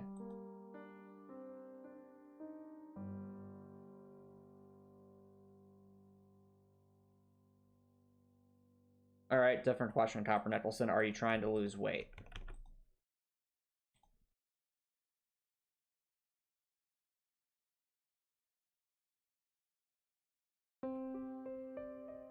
As in, are you on a diet or something?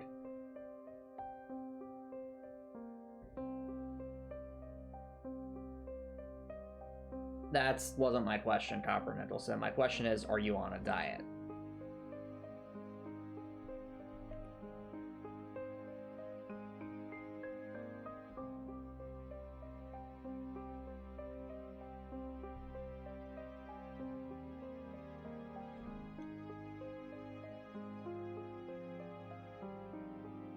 Alright, well, Copper Nicholson, what I would say to you is if you're not on a diet, then whatever amount of food you usually eat at this time of day, you should go eat.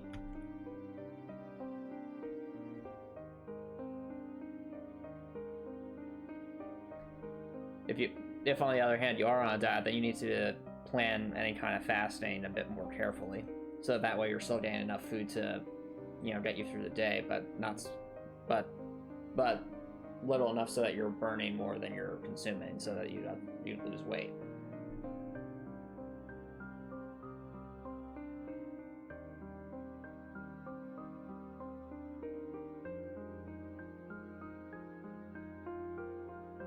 Anyway, that's my 2 cents on the matter, Copper Nicholson.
Alright, now we just need to change the coordinates.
Right.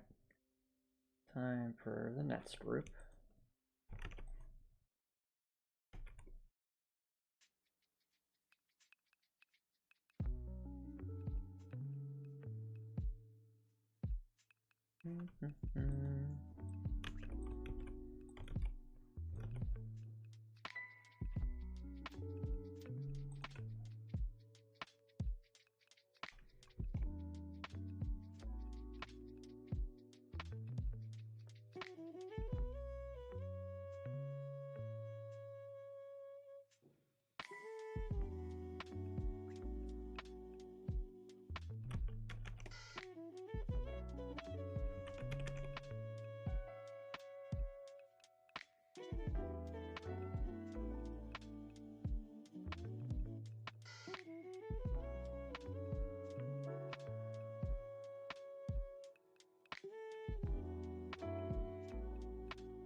Okay.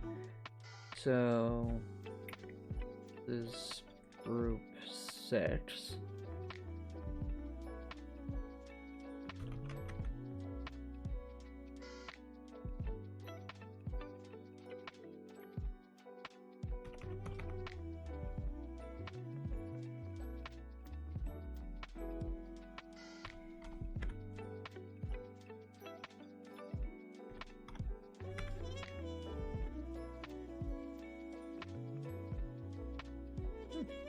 Sounds delicious, Copper Nicholson.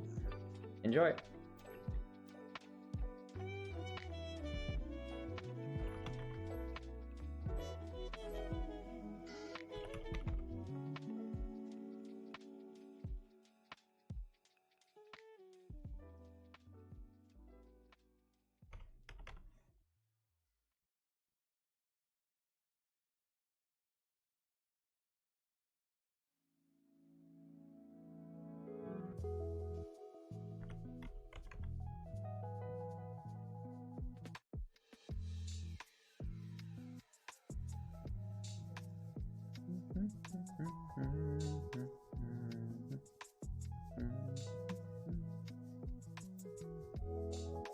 Okay, one more group.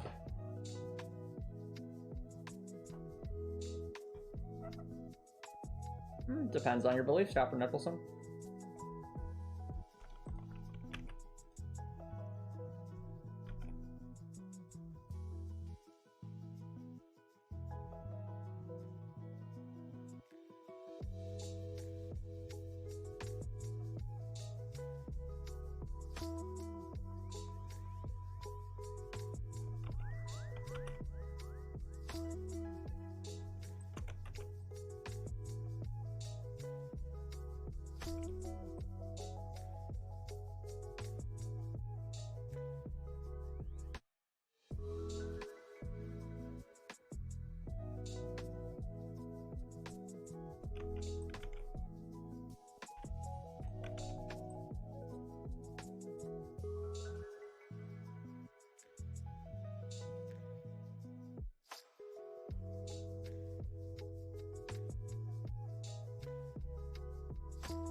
Okie doke.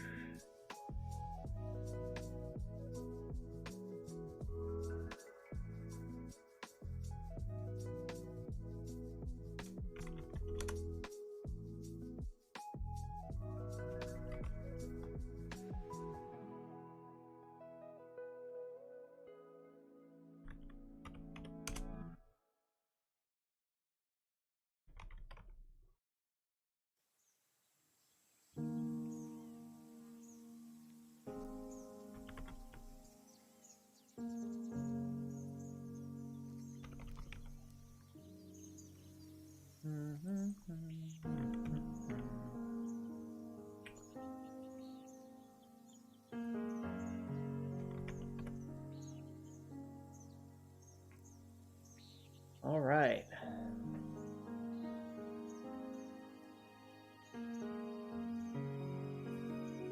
All right, chat. So I think that's gonna be it for tonight. So what we accomplished tonight is we've got all of our node. I know that took a while. I was definitely a bit more on the slow side because it's just looking for coordinates. But we got some coordinates for our different zones. We have all the activation and deactivation code all set up, so that's just ready, good to go. We can start programming on the node areas some more next stream. And we also, not so much a bud fits, more so as not so much as a bud resolution as is just a bud adjustment, if we will, by activating and deactivating these different lines. That will hopefully and redesign the area that should allow the Cobras to act independently of one another in different sections. So, if you're watching us on Twitch, feel free to stick around for a raid, but if you're watching us on YouTube and you like what you saw, please consider subscribing on YouTube. It's free to subscribe on YouTube, you can always change your mind later, and it's the right way to show support. If you're watching on YouTube, I hope you have an amazing night.